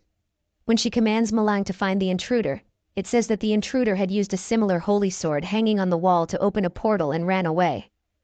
The Saintess quickly figures out that it was Hansu. She thanks Celebliss and asks if she needs any help, to which she replies that she needs the Saintess' help to join the academy as a professor. Due to her weakness in battle, she couldn't help during the last incident, and even after trying hunting, she realizes that it doesn't suit her. If she joins the academy as a professor and obtains the blessing teacher, she would be able to gain experience points without participating in battles. Understanding her situation, the Saintess promises to help her. Meanwhile, Oh Hanwoo is happy that he was able to end the duel in a draw despite the gap in his and Choi's levels. He plans to beat him next time while a certain evil god gives him a double thumbs up. Then, the merchant brings the weapons that Oh Hanwoo had requested. He then asks if there is any dungeon nearby that no one has conquered yet. The guy replies that there isn't. He then notices a large crowd, and after getting into it, he sees Celebliss, and instantly develops a crush. He approaches her and uses his special blessing and asks her if she has something to say to him. She replies that she doesn't, and his blessing is instantly nullified. He becomes confused as to why his blessing didn't work. Then, a certain male god informs him that there is another owner. So he asks Celebliss if she is married. Upon hearing this, she remembers Hansu again, and tells him to back away and leaves. He then overhears the knights talking about a hero's being admitted to the academy, and that Celebliss will be a professor at the same academy. Upon hearing this, Oh Hanwoo falls into his delusion of developing a relationship with Celebliss in the academy as a teacher and student. So he decides to go back to the temple and become heroes again to get admitted to the academy. Later that night in the temple, Prince Alsus explains to the students about the upcoming tournament in which they have to hunt orcs and collect tags that are attached to their ankles.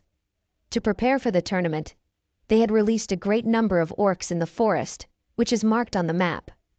However, many students are scared, as they have never hunted orcs before.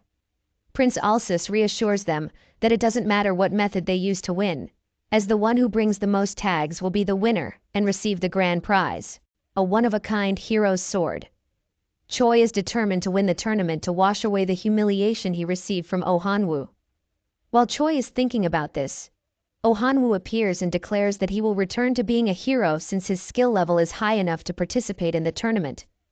Although Prince Alsus approves of his participation after hearing that he is now equal to Choi, he is suspicious of his personality, as the description of the hero Hansu mentioned is similar to Oh Han-woo.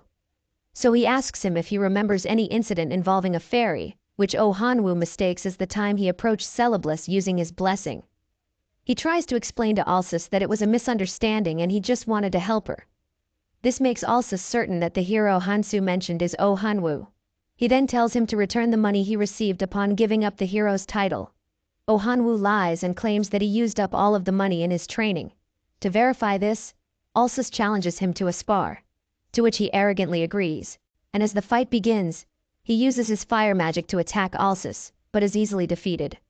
Alsus then asks the students to raise their hands if they want to participate in the tournament. He also informs them that the students won't receive any protection during the tournament. Some students raise their hands, and then the scientists tell everyone who doesn't want to participate to pack their bags and leave, as the temple is planning to sponsor only the hero, with courage and determination for the selection. Upon hearing this, many students raise their hands in protest, but they are all kicked out, leaving only the high-ranking students. The scientists inform the remaining students that they have passed the first round and start the second round. Hansu arrives in the city carrying Dialoka on his back. The outsider god comments that his behavior is unlike an outsider, and advises him to abandon the demon. However, Hansu explained that he couldn't abandon her because she was the new translator, as the previous translator, Kogmos, had left, saying that he would return after becoming stronger. The god feels uncomfortable and leaves, and arrives at the temple. There she checks the schedule, and learns about a tournament where the winner's reward is a holy sword, and the opportunity to be admitted to the Magic Academy, Hogwarts. The outsider god loves the idea of getting into Hogwarts Academy. Meanwhile, Hansu arrives at the inn and lays Dialoka down. He checks his stats and notices that the outsider's blessing is present, which means the outsider god didn't abandon him. The inn's employee appears and asks about Dialoka being a demon. Before Hansu can reply, his curse massacre is activated, causing the girl to get scared and run away. Although he understands that it's happening because of his curse, it doesn't bother him. While thinking about getting revenge on the thieves who attacked them in the market, the outsider god returns and mentions that her journey was solitary and demands a compliment. After receiving a compliment, God asks Hansu where he is going. He informs her that he is planning to get revenge on the thieves. Outsider god urges him to go to the academy, but Hansu says he'll decide after teaching the thieves a lesson. Outsider god doesn't believe him and throws a tantrum, demanding that he promise to go to the academy. But Hansu replied that he would promise if the god helped him teach the thieves a lesson, to which the god agreed. Later, he went to the merchant, and with the god's help, he was able to communicate and buy some slaves to attract the thieves' attention. While they are talking, Hansu is shot by an arrow from one of the thieves, but he easily deflects it and mocks the thief, which causes their boss to confront him with his team. As the fight begins, the outsider god tells Hansu to quickly finish the fight and go to the academy. Hansu agrees and rushes towards them, beating them one by one. The outsider god spins around happily and tells Hansu to quickly massacre them. After defeating all of them, Hansu hands the thief over to the guards and receives money as the thieves have a bounty on them. The guards have brought slimes to clean up, but Hansu notices that the slimes aren't cleaning the bone. The guard informs him that the bone is a special material, and the slimes are trained not to eat it. The outsider god tells Hansu to go to the academy, and he asks what's there in an academy. The god replies that he'll find out when he's there. While they are talking, a knight calls out to Hansu from behind, saying something that he misunderstands as the knight trying to capture him for Alsus's death. However, the outsider god translates and explains that the knight is actually requesting to buy the bone from him, as he plans to use it to make a gift for his son who will be attending the academy. As the god continues to urge him to attend the academy, Hansu tells the knight that he'll sell the bone on the condition that he lets him attend the academy. The knight says something that Hansu doesn't understand, and the god becomes angry, stomping on the ground to indicate that the knight declined. As Hansu plans to negotiate further, Dialoka appears behind him.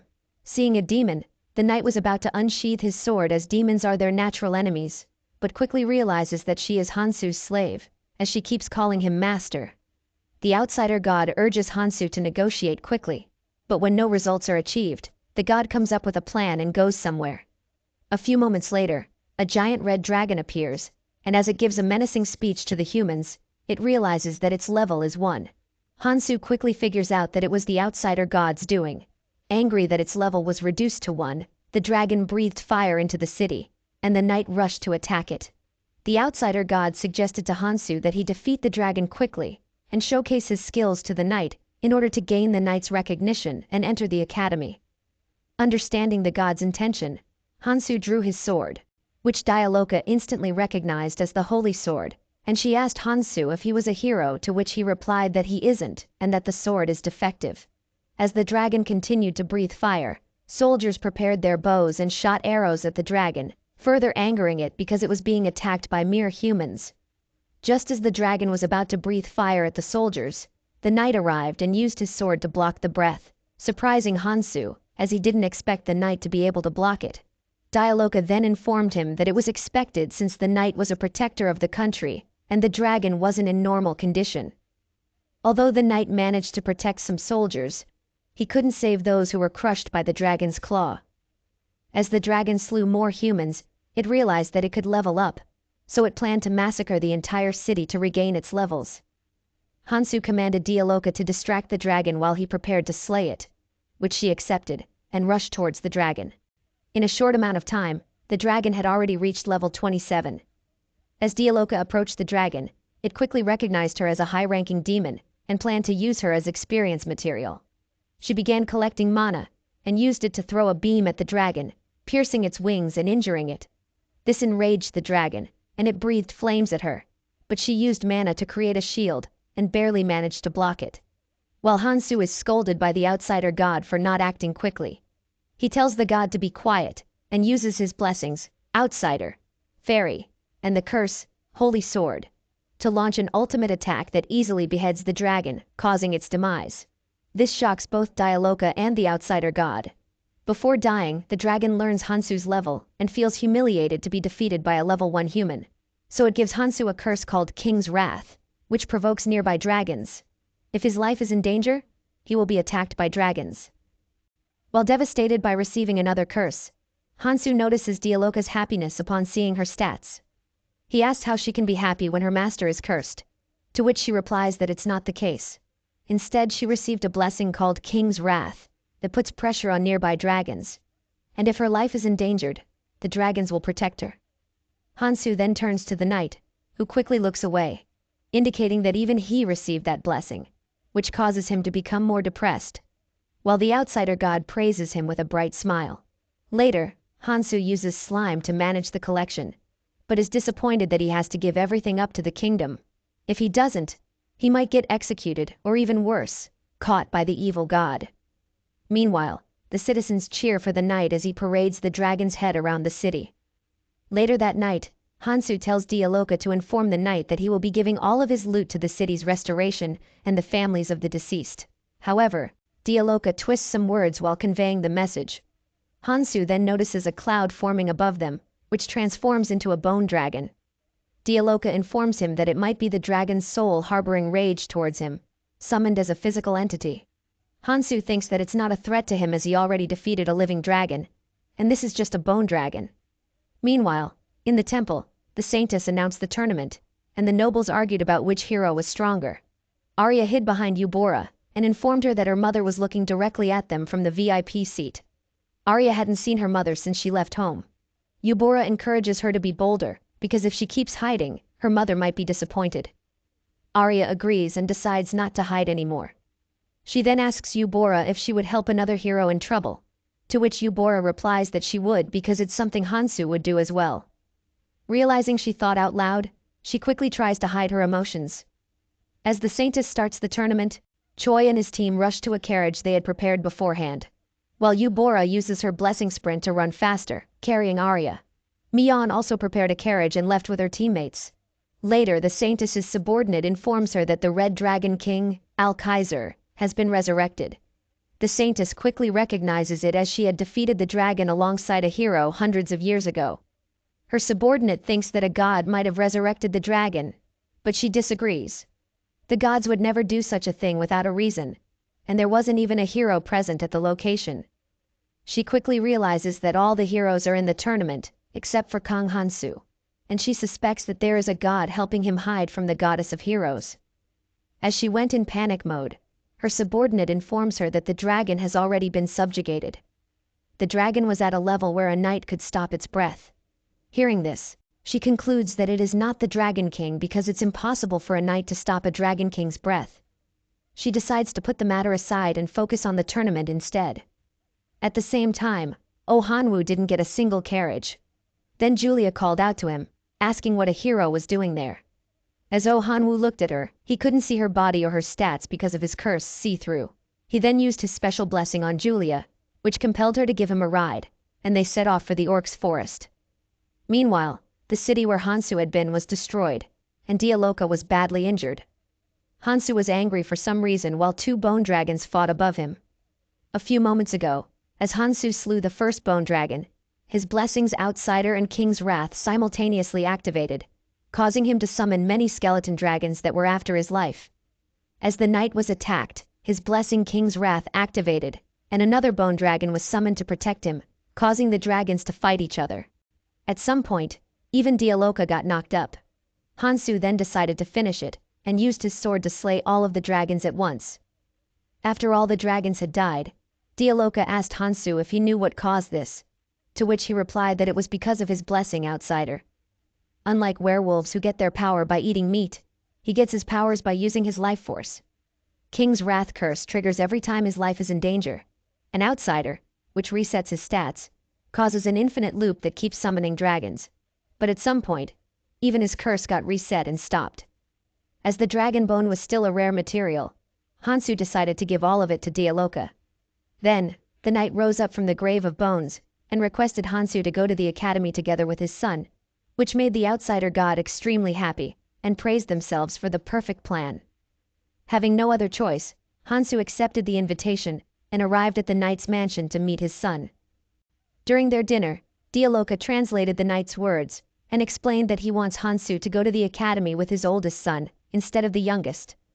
The youngest already had a partner, while the oldest had dropped out but could return to the academy. Hansu agreed, which made the parents happy. Dialoka then mistranslated their words and falsely claimed that they wanted to bribe him with money. Hansu quickly realized she was lying. He then instructed her to translate that he had accepted the offer. Dialoka complied, and said that Hansu wanted to see the face of the disgraceful son who hides when there are guests in the house. Before Hansu could stop her, he noticed the knight and his wife on the ground, crying. He asked Dialoka what she had said, and she replied that she had done an excellent demonic translation. Later, when Hansu was resting in the guest room, he asked Dialoka if she had any information on the academy. She informed him that the academy was founded by humans to oppose the demons and taught about battle. Despite all their efforts, humans were still weak, so it had become a place for networking. At the end of the explanation, the knight's oldest son appeared and challenged Hansu to a duel, calling him level 1. Hansu quickly understood his words without translation, and since the guy's father put his son in Hansu's care, he planned to teach him a lesson by giving him a good beating. While beating the guy, Hansu tells him that his father had done so much for him, so he should at least perform his duty as a son. The guy finally faints due to Hansu's beating. Hansu then remembers the scenario when he told the goddess to send him home as he worried about his family. He quickly snaps out of it and realizes that he has gone too far. Dialoka informed him that the guy didn't die and was only unconscious.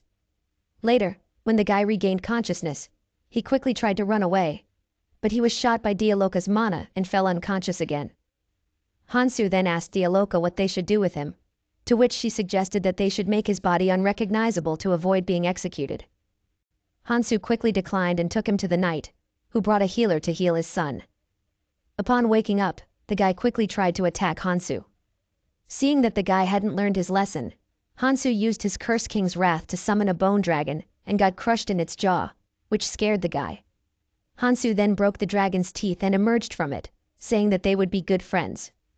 Meanwhile, in the temple, the saintess received a message from her subordinate, who informed her that the incident involving the dragon had been closed. Although there was significant damage to the city, there weren't many casualties. The subordinate also informed her that the head of Hogwarts Academy wanted to have a talk with her. As she connected her communication orb with the academy, a green-haired lady greeted the saintess and teased her for her cold personality. Just as the saintess was about to hang up, the lady got straight to the point and informed her that they were planning to open an underground labyrinth so freshmen could study alongside the heroes. The saintess was surprised because the labyrinth had been sealed for a long time, and they had managed to succeed in unsealing it. The labyrinth was a place where gods used to overuse their power in the mythological ages, and that's why the relics in the labyrinth possessed extraordinary power. However, along with that power came great dangers. As it could be a valuable experience for the heroes, she promised to send them to the academy after the tournament ends. As their conversation ended, the saintess wondered how many heroes would survive.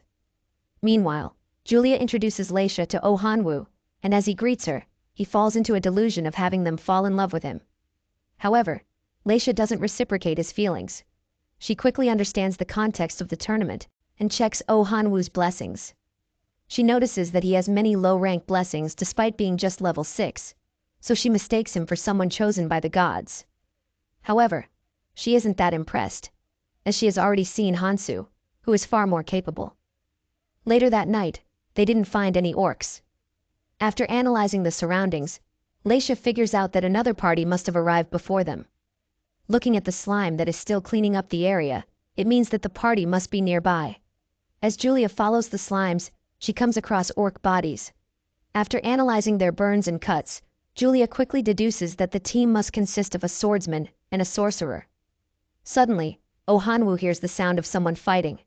After following it, they witness Eubora and Arya battling orcs.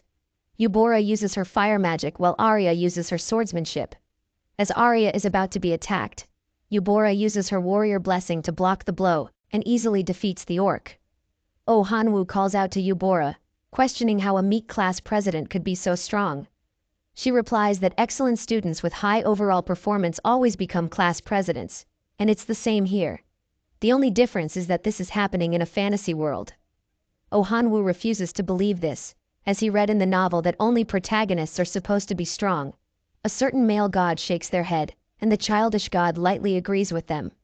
As Eubora and Arya are leaving, Oh Han-woo shouts at them, expressing his wish for her to get second place. In response, she mocks him, saying that she wishes him to get first place. He misinterprets her words by thinking that she is cheering for him, and assumes that she is the female protagonist who will also fall in love with him. Another god seriously wonders if a powerful curse has to be placed on him. As they were distracted, orcs emerged from behind Leisha and Julia. They quickly prepared for battle, but Oh Han-woo insisted on fighting them alone, and told them to stay back and watch. He used fire magic to attack the orcs, but due to his curse, hunting, which strengthened all nearby monsters, his fire magic had no effect on the orcs, and he was sent flying. Although he hit the ground really hard, he was able to survive thanks to his blessing, survival, which increased his chances of not dying. If he wondered how he survived, he would get a headache. Leisha and Julia realized that heroes aren't that big of a deal compared to Hansu, who had defeated a level 16 orc despite being only level 1. Leisha then asked Julia if they would be able to meet Hansu again, to which she replied that they would if he came to the academy. The fight began with Julia using her swordsmanship, and Leisha employing her magic to attack the orcs, who were strengthened because of Oh Han-woo's hunting curse. Despite that, they were able to defeat all the orcs. Leisha asked Julia what they should do about the unconscious hero. She suggested Julia carry him on her back, but Julia declined, saying her back hurt. Leisha also complained of back pain, indicating that neither of them wanted to carry Oh Han-woo. Observing the scenario, a certain evil god burst into laughter. Meanwhile, Choi arrives in the forest and sees Mi-yeon, who caught up with them using a carriage. He calls her a coward, and she responds by pointing out that he was the one who used the carriage first. Choi warns her not to disturb him during his hunting. In response, she mocks him, stating that his weak threats won't work. Unable to tolerate her mocking, he leaves. Later, Choi begins hunting by commanding his team to use fire magic, while he utilizes his swordsmanship to deliver the final blow. While Mion's team is surrounded by orcs, and one of them has even lost an arm. Mion herself is also cornered by orcs due to her blessing charm. Realizing the situation, she quickly shouts for help, and the guy who lost his arm rushes to protect her, but stumbles upon a dead orc's arm and falls. Another team member suggests that Mion be used as bait while they run away, as she has the saint's backing and probably wouldn't die. The guy with glasses agrees with the idea. Mion is shocked that her teammates betrayed her and regrets not returning to Earth with Hansu. She then resigns herself to being the bait, but the guy who lost his arm, Baek Ilman, refuses to run away and tells Mion not to give up. She ignores him and lures the orcs using her blessing to the other side, and as they capture her, she closes her eyes, awaiting her demise. Then she hears Baek Ilman's voice, and as she opens her eyes, she sees that his arm has miraculously healed, and all the orcs are defeated. Baek Ilman then faints, while a certain demon god is proud of the contract they made. Later, as the tournament ends, the Saintess is surprised by the outcome, as according to her plan, Yubora should have won. Her subordinate advises her to inform Hero Choi about Hansu's bag, and requests his cooperation. However, the Saintess believes that Hero Choi is still not trustworthy enough. She decides to put the matter about Hansu's bag aside for now, and gets ready to announce the tournament's victor. As Hansu made his way to the academy with the Night's Sun Taker, he wondered if it was okay for him to enter the academy while being chased by the royals. The outsider god assured him that everything was all right. Hansu then asked the reason why the god insisted on him attending the academy, threatening not to buy picture books if the god didn't tell him. The outsider god criticized his savage threats and threatened Hansu that she would cry. As they arrived at the Hogwarts Academy, the knight's first son handed the admission permit to the guards, which was confirmed by the teachers, while Taker panicked about returning to the academy he hated the most. As they entered the academy, Hansu noticed that it was more like a military base than a typical academy. The knight's youngest son then informed him that many people would be watching, and calling him by his first name would be weird. Hansu had already expected this, as he had enrolled in the academy with the identity of a young master's servant, so he told the youngest son to call him whatever he felt comfortable with. The girl sitting next to him introduced herself as Salona, and expressed her hopes of getting along. As he checked her stats, he noticed the cursed nobility, which meant that she was a former noble. Later, he wore uniforms and prepared for the admission test. But Dialoka commented that the uniform didn't suit him, and it was obvious that he would be ignored since he was only level 1. She advised him to dye the uniform in a catchy color like red, but Hansu declined, as it was not allowed, and commanded her to stay in the dormitory. Later, as the exam began, the teacher was amazed by the fact that Hansu managed to pass all the physical exams despite being a level 1. The teacher asked if he knew about fairy applicants, thinking it was a common question in the exam. Hansu answered that he knew a bit about them, as he had been shot by a fairy's arrow. The teacher found his answer interesting, considering the fact that he was able to face off against fairies with bows despite his curse and mixed blessings. As a result, the teacher gave him a pass on the test.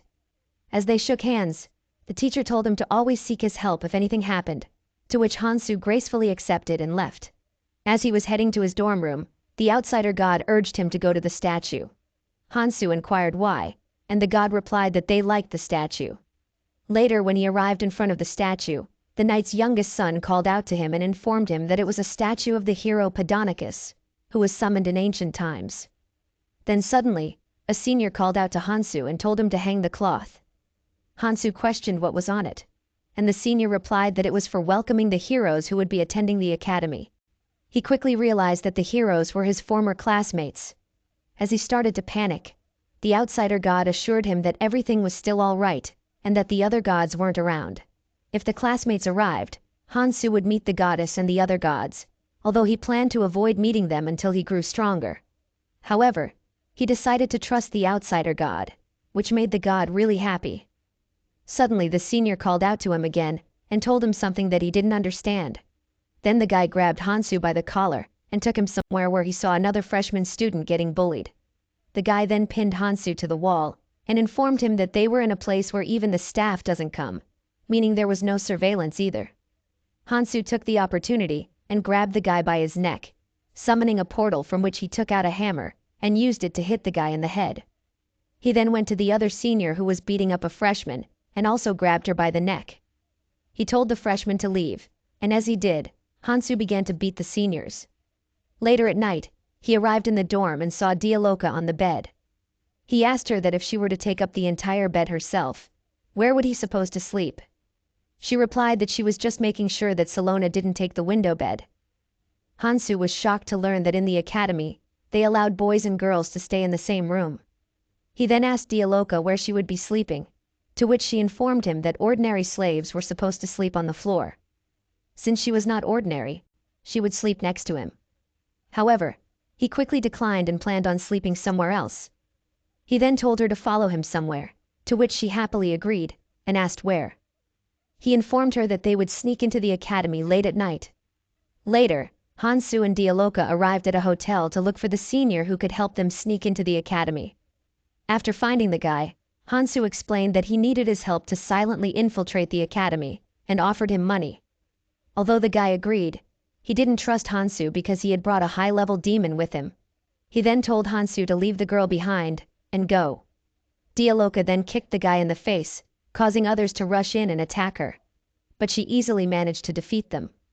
While they were fighting, Hansu caught a glimpse of Dialoka's black panties, but quickly snapped out of it, and decided to leave. Later at midnight, Hansu attacked a senior and took her cape. Although he was able to enter the academy quietly, he realized that it would be difficult if more people arrived, and it would be troublesome to immobilize them instead of ending them. Later, Dialoka asked why they had come to the academy so late at night, to which Hansu replied that he had some business with the statue. Upon seeing the statue, Dialoka informed him that Pedonicus was a hero's comrade, and he tried to go for the hero's lady, but was expelled. As Pedonicus held resentment against the heroes, he swore allegiance to the vampire queen, resulting in him becoming a vampire, and ultimately succeeding in kidnapping the lady. Dialoka also informed him that she once heard that the statue contained a clue. She then told Hansu to look closely at the statue of Pedonicus, and the female swordsman he had kidnapped. Although there wasn't a path between them, it was strange that there wasn't a single obstacle between them. Moreover, Pedonicus was looking at the swordsman, but she was looking somewhere else. So Dialoka suggested that they follow the direction where the female swordsman was looking. After following it, they found a map engraved in the ground. Dialoka quickly recognized it as a map of the area near the lake. However, that area was vast, and it would be impossible to search the entire area. But there was a legend that a freshwater mermaid who lived there turned into stone while endlessly waiting for Pedonicus. Hansu then asked how far the place was, to which Dialoka pointed at the mermaid statue, stating it was here. Seeing the statue, Hansu wondered why she was crying while looking down. He then checked the statue's viewing direction, and suddenly something started to glow in his hand, that appeared to be a ring. While wondering what it could be, he received a blessing called forgiveness, that made others confess their sins when looking at his merciful face, and also made them forgive his sins looking at his sad face. Although Hansu was happy that he finally received a blessing and not a curse, a certain god didn't like the development, and was extremely uncomfortable. Later, he was caught by the teachers who questioned Hansu's identity, as he was being escorted by a high-ranking demon, and didn't appear to be ordinary. He assured them that he was just a normal student, but the teachers didn't trust him. So he used his blessing of forgiveness to escape the situation, and it worked as all the teachers forgave him and left. Dialoka told him not to use this blessing on her, as she would forgive him even if he didn't use it. To this, Hansu replied that he was already using it on her. She then asked what sin he committed against her, which he didn't tell her about, getting a glimpse of her panties. In the morning, all the students arrived at the academy as today was their first day. Then the teacher began the introduction of the teaching staff, starting with the professor who would be handling the newly established subject, the Guardian of Flames, Miss Celebliss. As she introduced herself, Hansu didn't remember her. Instead, he felt familiar with the phoenix on her shoulder, and remembered a moment that he considered to be a bad memory. Then the principal came to the stage and informed everyone that this year at Hogwarts Academy would be the most important year, as the heroes would take admission. Hearing this news, the students were confused. Then the principal used magic to make a loud noise that almost made the students go deaf. She then told everyone to be quiet and explained that the classes would be divided into upper class and lower class. The rule was simple. They just had to fight until half of them collapsed. As she began the fight, the whole area became chaotic, and all the students started fighting each other. Meanwhile, a certain god was excited about the noisy atmosphere, and Hansu also began fighting, easily defeating all the students. While a certain god prayed for the peace of all the students. Later, as the fight ended, the teacher welcomed Hansu and the others to the upper classes. She also reminded them that if their results weren't good, they could always be sent to the middle class. She informed everyone that the subjects were categorized into two paths, knight and mage, and told them to choose the subject that suited them. She also announced that the class president title was given to Prince Razel. Meanwhile in the temple, the saintess announced Choi as the tournament winner. She congratulated him and gave him the holy sword, a symbol of a hero that would help him grow stronger faster. She then told him to shout, "I want to become stronger," while holding the sword. When he did, a portal similar to Hansu's opened, and he was teleported to the orc sanctuary where he met Bruce, who welcomed him. As he was about to ask about the place, the guardian orc arrived and informed him that according to the rules, his training would begin. Meanwhile, the teacher wouldn't let Hansu join the classes, saying he wasn't prepared. When he asked why he couldn't join, the teacher informed him that those who didn't have the warrior's blessing couldn't attend his classes. He was then kicked out. Although he was extremely angry, he calmed himself down and remembered that most of the people he knew had the warrior's blessing. Pissed off, he used his blessings outsider and fairy to burst open the door and showed the teacher his sword aura. Although the teacher was amazed, he still refused to accept him. So, Hansu extended the aura more, causing the teacher to accept him. He then asked the knight's youngest son how to learn the warrior's blessing, to which he replied that he learned it by using medicine, which made Hansu disgusted, as they didn't put any effort into it. Then he was approached by the class president, who praised him for his performance at the entrance ceremony, and told him that if he became his subordinate, he would provide him with medicine that could help him get the warrior's blessing. Hansu declined, which made the guy angry. However, Hansu used his new blessing of forgiveness to easily make the guy forgive him. The outsider god was sure that Hansu was the type to become the class president, so the god was looking forward to the later development. Later, as starting with theoretical class right from the first day would be boring, the teacher prepared something that all the students would love, the dragon bone that had been subjugated recently, which he bought with his 10 years of savings.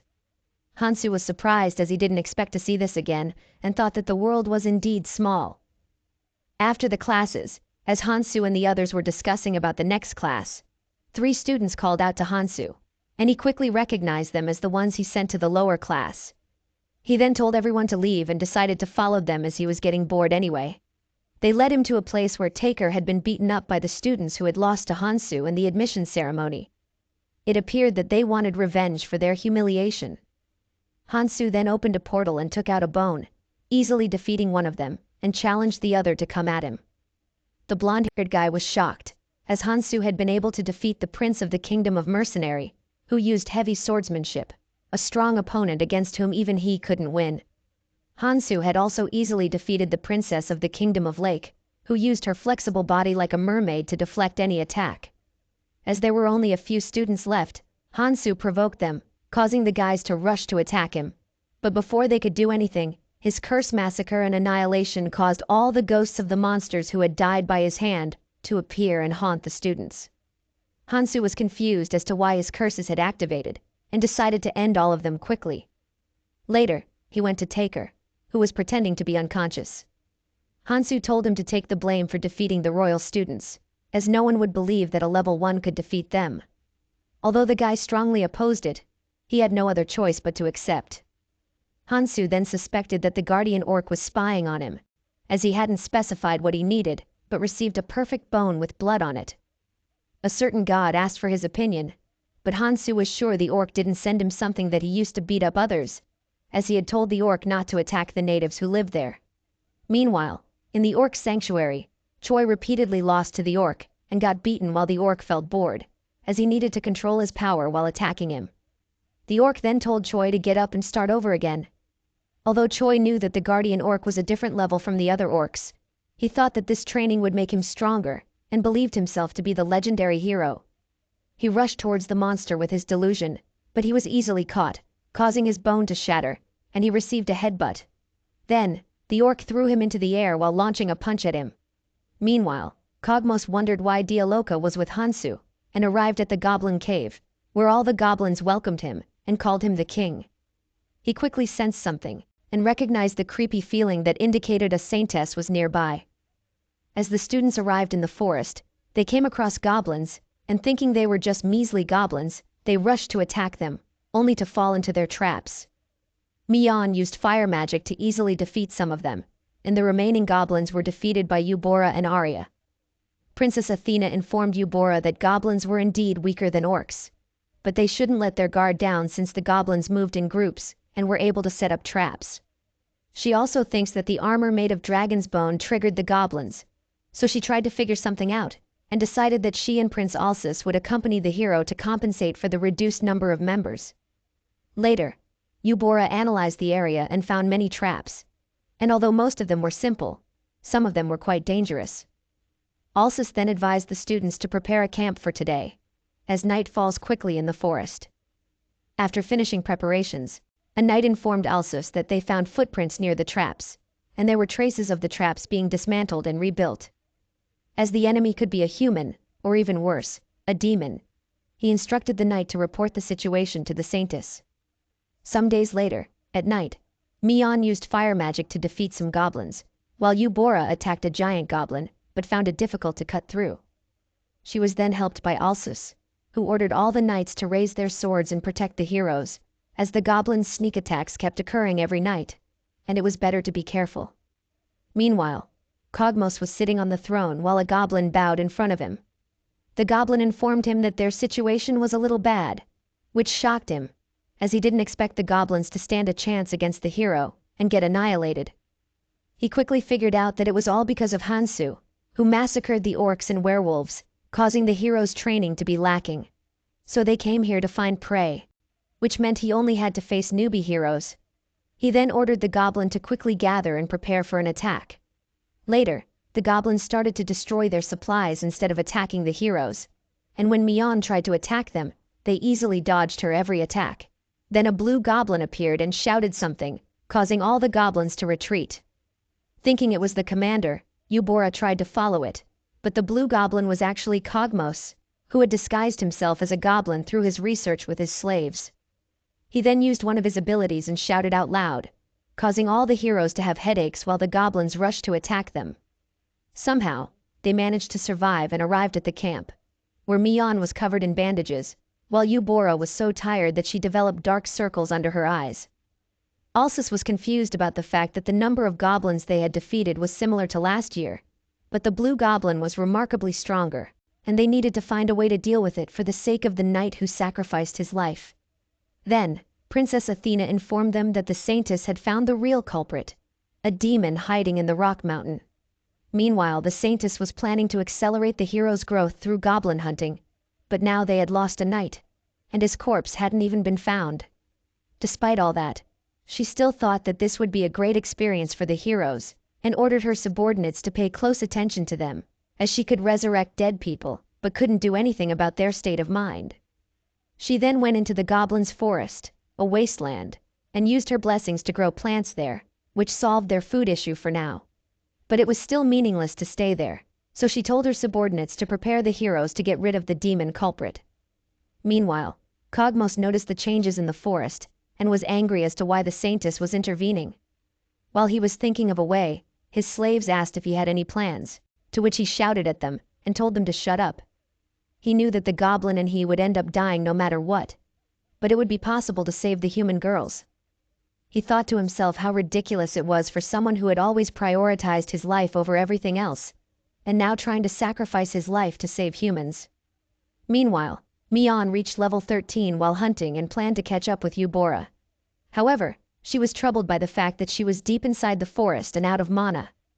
As she was planning to return, 2 goblins arrived and attacked her.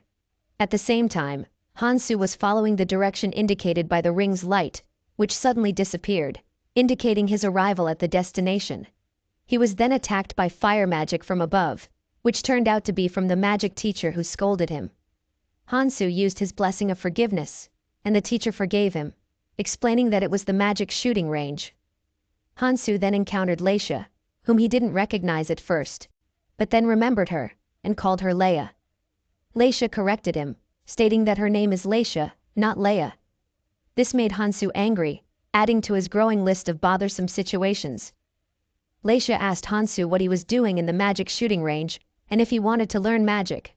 Hansu replied that he couldn't use magic, to which Leisha offered to teach him so he could be prepared to face a mage in the future. Hansu accepted her offer, and Leisha told him to be there the next day at the same time before leaving. Hansu then asked the god about the magic shooting range, and if there was something hidden there. The god tried to avoid the question, which indicated that there was indeed something there. As they were talking, the class president called out to him, expressing anger at having been looking for him. Hansu attempted to use his blessing of forgiveness to escape the situation, but for some reason, it didn't work. This confused Hansu, who suspected that the class president had checked his stats. The class president suggested that they team up to become the strongest in the academy, to which he agreed as he heard that there would be group assignments, and it would be better to work with someone from the same class. The outsider god felt uncomfortable, and so after arriving at the dorm, he asked Dialoka how to hide the status windows. She explained that in order to peek at someone's status window, one needed a blessing, and resisting it also required a blessing. Hansu asked which blessing would be easier to get, to which she replied that there were many blessings, but none of them were easy to obtain. Suddenly Salona appeared and suggested that it didn't have to be a blessing. He could also use a curse, although it would be dangerous. Hansu liked the idea, while Dialoka stared at Salona maliciously, but she acknowledged her idea, despite her being a mere human, and suggested that Hansu obtain the curse of avarice, which exercises absolute control over possession, including the status window. The price for this curse is the owner's life. Hansu liked the idea and schemed something while a certain god stated that his expression looked suspicious. Hansu declined the god's suspicions. Later they arrived at the mercenary guild, where Hansu registered Dialoka as a mercenary. When she asked why, he explained that in order to gain the curse of avarice, he needed to own many slaves or possess a lot of wealth. By increasing her level to an extent that even he couldn't handle at his current level, he would receive the curse. Although Dialoka agreed, she worried about her curse hunting, and explained that it was a powerful curse that could make an orc as strong as an ogre, comparable to the knight they had encountered. Hansu reassured her, telling her not to worry too much, as they were just going to hunt some werewolves. As they started to hunt the werewolves, Dialoka used her aura to attack, but due to her curse hunting, the attack was shallow. Hansu stepped in and easily slew all the werewolves. He then instructed Dialoka to bring their canines, and for some reason, she burst into laughter. Hansu noticed a slime eating one of the werewolves and told Dialoka to bring them right away, which she happily accepted, indicating that she had started to like Hansu. The next morning, Hansu arrived at the academy, where Taker complained that because of his fault, they had to clean the restroom for 15 days. Then Leisha called out to Hansu, which made Taker angry, as he had a crush on her. He asked about their relationship, and Hansu slammed him, expressing frustration at everyone making a fuss about everything. Leisha informed him that she would teach him magic after classes today, and then left. Hansu then dragged Taker to the low-class dorm, and upon arriving, Hansu was surprised by the dorm's condition. Then, Prince Alpus from the Night Kingdom, whom Hansu had beaten earlier, called out to him with his gang and kneeled, stating that they were representing their country. Kneeling in front of him was shameful, but they wanted to reconcile with him because if they didn't reach a higher class in the next exam, they would lose their titles as nobles and be cursed. After checking their stats, Hansu learned that those with the noble blessing had to distribute their experience to their bloodkin, as it would become harder for them to level up in the future. Hansu promised that he wouldn't bother them and told them to do what they wanted. This made all the guys happy, and they thanked Hansu, while a certain god became angry and protested that mingling with them was not what an outsider should do, and that they were not trustworthy. Later, as Hansu walked with Leisha, he was angry because everyone was looking at him strangely due to the guys kneeling earlier. He asked her where they were going, and she replied that they were going to a place where no one could disturb them. Hearing this, both the outsider god and Hansu were shocked, as they misinterpreted her words. They quickly realized that it was not what she meant. She then informed him that she had recently worked with a hero, which shocked Hansu. Leisha continued to explain that she had worked with the hero for a short period of time, but quit because he was too much for her to handle, as the guy hunts recklessly. Hansu quickly realized that she was talking about Oh Hanwoo, who used to read fantasy novels every day. He speculated that Oh Hanwoo must have adapted quickly due to his knowledge of fantasy worlds, while outsider god tilted their head at his thought and giggled slightly. Later, as they arrived at their destination, Leisha helped Hansu meditate, which worked, and he felt something hot rising. However, the outsider god felt very uncomfortable and punched him. Hansu ignored the god and continued to feel the increasing magic. Suddenly his blessing outsider activated, causing the magic to disappear, while the outsider god felt proud and joyful. Then, his blessing, outsider, ranked up from E to D, causing his body to overflow with energy and make it unstable. He quickly realized that if he tried to control it, his strength balance would collapse. So he gathered all his energy in his hand and shot it into the sky. While he felt refreshed, Leisha was shocked and asked him how he used magic. Seeing his dumbfounded expression, she realized that he used magic without even knowing it. Now that Hansu knew he could use magic, he tried to do it again and shot it into the sky several times. The teacher noticed and rushed to see who was using magic recklessly on campus. Upon seeing Hansu, who had skipped swordsmanship class and was now using magic, the teacher decided to teach him a lesson and told him to give up on magic. Hansu quickly tried to use his blessing of forgiveness to counter the situation, but it was nullified. As the guy rushed to attack him, Hansu used magic to counterattack. Later, he was forced to attend the magic class, although the teacher forgave him. He told Hansu to attend the magic classes sincerely, which he accepted. Then he noticed that everyone had partners, and since the class president didn't arrive, he went to sit next to Prince Alpus. Although Alpus initially refused to sit next to Hansu, he later accepted due to Hansu's threats. Then Celeblus arrived with her phoenix, and introduced herself as the magic class teacher. Her phoenix flew over to Hansu, and started glaring at him, confusing him as to why the bird was acting this way only towards him. Teacher Celeblus announced that the class would be held twice every month. Thinking it was a good idea, Hansu asked the prince's opinion, but messed up his name and called him Mulpus, to which the prince shouted loudly, correcting him that his name was Alpus, not Mulpus. As Celeblus scolded the prince, she noticed Hansu sitting next to him and became flustered. She quickly withdrew her statement and said that the class would end today, and left, saying that from tomorrow onward, they would have classes every day at the same time. Hearing that classes would be held every day, Hansu blamed Alpus, while wondering why he keeps meeting guys like Cogmos. Meanwhile, Mion woke up and met Cogmos, who welcomed her into his cradle and introduced himself as the 14th son of the Dark King, Cogmos. Although Mion was shocked, she was attracted to his looks and voice. Thinking that even the son of the Dark King was considered a prince, she decided to seize the opportunity and used her blessing charm to charm Cogmos. However, it didn't work on him, as he easily nullified her blessing and eliminated her, causing him to receive the Curse Hero, which reduced his experience points obtained through hunting and achievements. He was mortified as he couldn't level up anymore, meaning he couldn't take Dialoka from Hansu. Suddenly, a goblin informed him that he had a guest, who turned out to be Eubora. She quickly noticed Mion's dead body and prepared to attack, while Cogmos introduced himself and asked why she was alone. Prince Alsus appeared from behind and replied that she wasn't alone. Cogmos was shocked as Prince Alsus had many high-ranking blessings. Now that he had come this far, he couldn't back away. So he introduced himself as the one who rules over the goblins of the Rock Mountain, Cogmos. Princess Athena also arrived and asked if the trap was his doing, to which he replied affirmatively. Alsus then rushed to attack him, but Cogmos told him not to, as he had set up a trap that could potentially destroy Mion's body beyond resurrection. Alsus rushed to protect Mion, but was too slow, so Eubora used her blessing sprint to move quickly, but fell into Cogmos's trap. He then used a magical string to pull Mion's body away.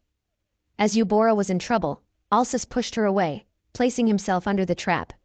Then, Princess Athena used her fire magic to destroy the trap, despite that he was badly injured.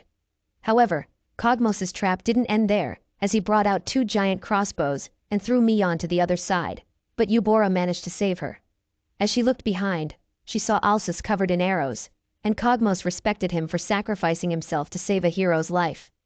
Angry, Princess Athena prepared her fire magic to attack Cogmos, but quickly stopped as he used Alsus's body as a shield, and informed her that if she used her fire magic, Alsus couldn't be resurrected.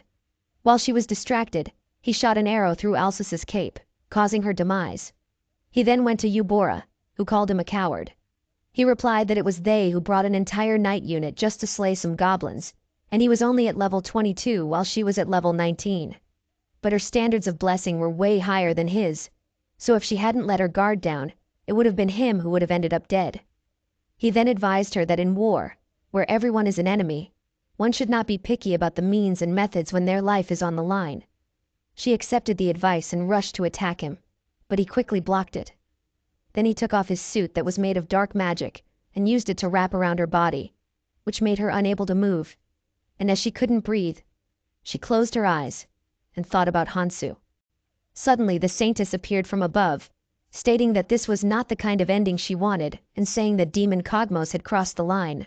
At Hogwarts Academy, the principal asks the head teacher how Professor Celeblus is doing, to which he replies that her classes for building trust with monsters are difficult, so no achievements were made by the students. At this rate, there will be no rewards from the teacher's blessing either. Hearing this bad news, she becomes frustrated as she was finally able to get the heroes to attend the academy to improve its reputation. The head teacher then tells her to calm down, as there's still some good news. There's a student with a fairy blessing rank C, who will bring good results together with Celeblus. Meanwhile, Celeblus welcomes Hansu into her class, but she gets angry when he addresses her as a teacher. She tells him not to use such formal titles when it's just the 2 of them, and tells him to start over again and not to use a formal title this time. Hansu awkwardly laughs and understands that he has chosen the wrong class. Earlier on the first day of class, students had to interact with slimes, but they couldn't get the slimes' attention and ended up chasing them. Then Hansu takes out a bone which attracts all the slimes' attention. This surprises Celeblus, and she praises Hansu for his cleverness in using something that the slimes are fond of, so she decides to give him special classes. Back in the present, Hansu awkwardly addresses her as Miss Celeblus, which she accepts. She then blushingly explains that today's class will be about his attitude when dealing with monster partners. To demonstrate, he has to pretend to be her slime partner. So she sits down near a tree and tells Hansu to lie down on her lap just like a slime. Although he is taken aback, he decides to go along with it. However, he realizes that if it weren't for his blessing, he would have gotten an erection by now. The outsider god watches him with narrowed eyes and suspicion, while Celeblus smiles brightly at him. His constant interactions with girls make him wonder if the academy is crazy, or if this world is crazy. Later at night, Dialoka is fighting against some werewolves who taunt her. As they rush to attack, she easily rips one of their hands off and eliminates the rest using fire magic. She then starts looking for Hansu, who is chasing a werewolf with a bone. After defeating all the werewolves, he uses slime to take care of the collection and checks Dialoka's stats. Although she leveled up a lot, he still hasn't acquired the curse of avarice that he needs to hide his stats. Nevertheless, he managed to achieve some good results. Earlier, the mercenary guildmaster told Dialoka to stop bringing only proof of subjugation, as it's not proper to bring only ears, and the guild safe is completely empty while they haven't gained anything. Dialoka tells him that if he had a problem, he should have changed the contents of the request earlier, as she had already taken care of it. Annoyed, the guy gives her another request, which is an S-rank request, enough to satisfy her demands. Back in the present day, Hansu is annoyed that the S-rank request turns out to be a digging job for an underground ruin. He asks for Dialoka's help, but she declines, saying she is exhausted from hunting werewolves. Knowing it's a lie, he persuades her while the outsider god cheers for the lone wolf. After digging for a while, Hansu realized that it would take a long time, so he decided to blow everything up with one shot. However, Dialoka informed him that he might destroy important remains that held great secrets. This would result in a failed mission for the request. She suggested that getting manpower would be a faster solution. Hearing this, Hansu contacted the guardian orc through his holy sword and asked him to send some people with digging equipment. Soon, a portal opened, and many people with equipment emerged from it. Dialoka was amazed, and asked if it was magic created by the guardian orc. Hansu questioned whether she had just noticed it now, since Kogmos had asked him the moment he saw it. Comparing someone like Kogmos made Dialoka feel offended, while Hansu thought it was unfair to the guy. As they watched people dig, the outsider god criticized Hansu, saying it's not what an outsider should do. Hansu explained that letting others work for him still qualified him as an outsider. The outsider god was amazed by his wisdom. He then asked Dialoka how the number of people had increased, and she replied that he had bought many slaves earlier who had moved to the orc sanctuary. Then a girl named Yao, who came with the workers from the portal, offers Hansu some food. While he's eating, she informs him that a hero has come to the orc sanctuary to train and become strong. Hansu thinks that going there himself might expose him to the goddess of heroes, so he decides to avoid going there for a while. As the sun rises, he decides to head back to the academy and leaves Dialoka in charge of the workers. She then looks menacingly at the workers, but a bald guy reassures everyone that she is under Hansu's control. In the morning, Hansu wonders why Celebliss keeps looking for him and why he can't understand what goes on in her class, where they spend the entire lecture staring at each other. He speculates that it might be because of his fairy blessing. He then asks the outsider god's opinion, who is visibly angry and uncomfortable, stating that his credit is going down. As they were conversing, a teacher called out to him and informed him that regardless of his midterm exam results, he would remain in the higher class, as they would never send a student of Professor Celebliss into the lower class. However, he would have to attend supplementary classes to pass the midterm exam. This shocked Hansu, and he asked why she is telling him this so late. She then held his hand and explained that this is a matter of the Academy's and Celebliss's prestige, so he must pass the exam. Hansu moved his hand away and awkwardly agreed to try his best. The teacher then returned to her normal self and left, leaving Hansu shocked.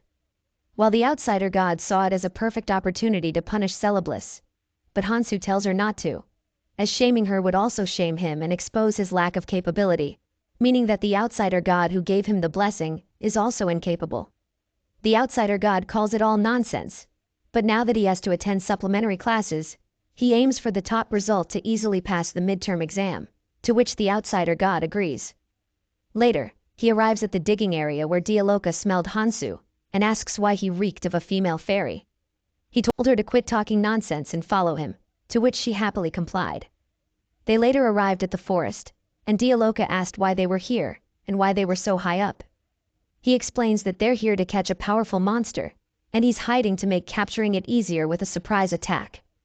Dialoka then asks why he is looking for something else when he is already raising a powerful demon like her, to which he replies that it's because of a test. Then the outsider god suggested a giant dragon, which annoyed him as it isn't something he could train yet. Dialoka suggests a dark dragon or a flying serpent, which might be perfect for him. He asked how he is supposed to find something like that in this place, to which Dialoka replied that there was another option that might be perfect, which is herself. Hearing this, Hansu became really angry and wondered if he should just eliminate her. On Earth, imaginary things that don't exist in reality are referred to as monsters, but in this world, monsters are differentiated by whether they eat slime or not. He then notices an elephant-type monster attacking slime. Dialoka informs him that it's a Lamborghini, named after the Lamborghini chivalry, known for breaking through enemy lines. Although it's a powerful monster, he decides not to take it as Celebliss will dislike it due to its tendency to attack slime. The outsider god is angry at him for letting go of such a good opportunity. Suddenly, the Lamborghini is attacked by a snake with a humanoid upper body.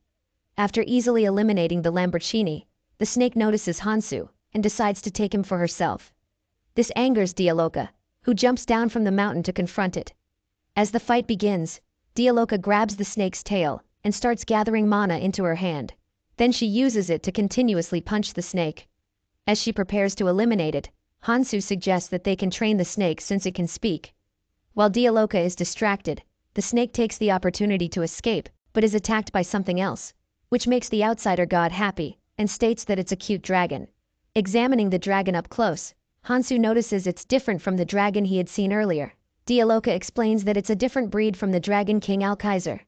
Then his cursed dragon's wrath, which is now called Reverse, activates, causing the dragon to become hostile towards him. and as it rushes to attack, Hansu punches the dragon's chin and launches himself into the sky. He then takes out his holy sword and activates his blessing fairy and outsider, along with his curse holy sword, while also using the power of meat. He then combines all of it and launches a powerful attack beside the dragon to demonstrate his strength and intimidate the dragon, which worked as the dragon cowered in fear. As the dragon looks cute, and the outsider god wants it, Hansu wonders if he should take it with him. He then asks Dialoka what the dragon eats, to which she replies that it eats everything, even steel. Since it will be convenient to raise, Hansu decides to take the dragon with him and names it Cogmos II, which makes Dialoka pity the dragon. Now that his mission to capture a strong monster is complete, Hansu decides to return to the academy, riding Cogmos II. Meanwhile, Hanwoo is on a mercenary quest. He wonders how long the mission will last, since he wants to attend Hogwarts Academy soon. Earlier, he had visited the Mercenary Guild and requested a quest involving escorting a noble or merchant to Hogwarts Academy. The receptionist then uses her blessing of observation, which allows her to look at a person's stats depending on their level compared to hers. After looking at his stats, she informs him that due to his low level and rank, he cannot take on such a quest, and the guild won't make an exception, even if he is a legendary hero. This information shocks him, and as he wonders what to do, his blessing special activates. Then a girl named Cassandra approaches him, introducing herself as the daughter of a dragon and the leader of a mercenary corps named after her. She invites him to join her corps, which is headed to Hogwarts Academy for a quest. He happily accepts, but is later disappointed, as he had thought that all the members of the party would be girls. However, there are also guys present. If he had known this earlier, he would have gone alone. Suddenly, one of the guys notices a monster, which he quickly identifies as a level 19 troll. The guy instructs Hanwoo to use support magic while they deal with the monster. As the fight begins, one of them uses a sword to attack, but it has no effect on the troll, and the guy is sent flying. Then the others also engage in battle with the troll with the intention of stalling time until Hanwoo activates his magic. However, Hanwoo is overwhelmed by the troll's presence and wonders what he should do against such an opponent. As he's lost in thought, Cassandra becomes critically injured. He realizes that the only one capable of facing such an opponent is himself, a legendary hero. While a certain wind god believes it's worth a try, but the guys who are fighting the troll tell him that they don't need his magic anymore, so he just has to take care of Cassandra. As Hanwoo is about to tell them not to give up, he is interrupted by Cassandra's blessing, Dragon's Wrath, which summons a bone dragon. She orders the bone dragon to attack the troll, and following her command, it rushes at the troll and easily eliminates all of them in the area. Later, as the guys praise Cassandra for her bravery, Hanwoo, who hadn't done anything, wonders when he will go to the academy. Meanwhile, Hansu arrives at the academy riding Cogmos II, which scares the students, so he punches it in the head to make it stay put. Hearing the commotion, the teachers arrive and question Hansu about the dragon. He replies that he found it somewhere and plans to raise it. He also uses his blessing of forgiveness to avoid getting into trouble. Later, he uses the outsider blessing to lift a heavy log and throws it far away for Cogmos II to fetch. Impressed, Celeblus praises Hansu for his control over Cogmos II. While they are conversing, a student intervenes and asks for some of Celeblus's time. This annoys her, as she was spending time with Hansu. She then tells the student that an important supplementary class is ongoing, so if he wants to say something, he needs to come to the office later. The guy ignores her words and persists in showing his monster partner. The outsider god informs Hansu that the monster is a rare deity. However, Celeblus doesn't show any interest in the monster and tells the guy to leave. Despite her refusal, the guy insists on attending the supplementary classes, believing he's worthy. But Celeblus still declines. Witnessing this interaction, Hansu decides to come up with a plan to skip this bothersome class. However, all of his plans fail in the end. Later, as Hansu attends the dark magic classes, he wonders whether the reason Celeblus didn't show any interest in the baby deity is because she already possesses a phoenix deity. Then, the teacher of the dark magic class appears and uses dark magic to float a chalk. She then asks the students what they think about dark magic and explains that the theory that dark magic is evil, which most people have, is wrong. It's a misunderstanding caused by a devil that was born with a long lifespan and was able to use dark magic. Hearing this, Hansu remembers that the village chief also mentioned this, but he decides to stop thinking about it and falls asleep. Later at night, he goes to the digging area and tells Dialoka that he learned about the principle of dark magic in class and wonders why fairies can't use dark magic, to which Dialoka informs him that in order to use dark magic, one needs to have a long lifespan. But the fairies don't have a long lifespan like angels or demons. They survive longer by stretching their lives. For example, a wound that would heal in a day for a human takes 2 weeks for fairies. This elongated healing process allowed them to compensate for their limited vitality by gaining additional time. On the other hand, demons have a long lifespan and quick healing rates, making fairies unable to compare. She then seductively says that the demons are also superior at nighttime activities. However, her seduction didn't work on Hansu at all, as all he understood is that the problem is the healing rate. Then, 2 guys shouted happily as they finally completed digging and found the ruins. Hansu then slides down the pit, and as he inspects the opening of the ruins, he realizes that it's much deeper than he had expected.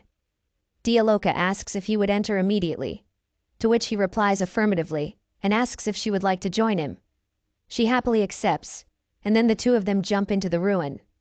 Upon reaching the ground, Dialoka uses fire magic to illuminate the area. Then they hear a sound from behind and see a troll preparing to attack. Hansu inquires about the monster, and Dialoka informs him that it's a troll. He then draws his holy sword and easily defeats the troll.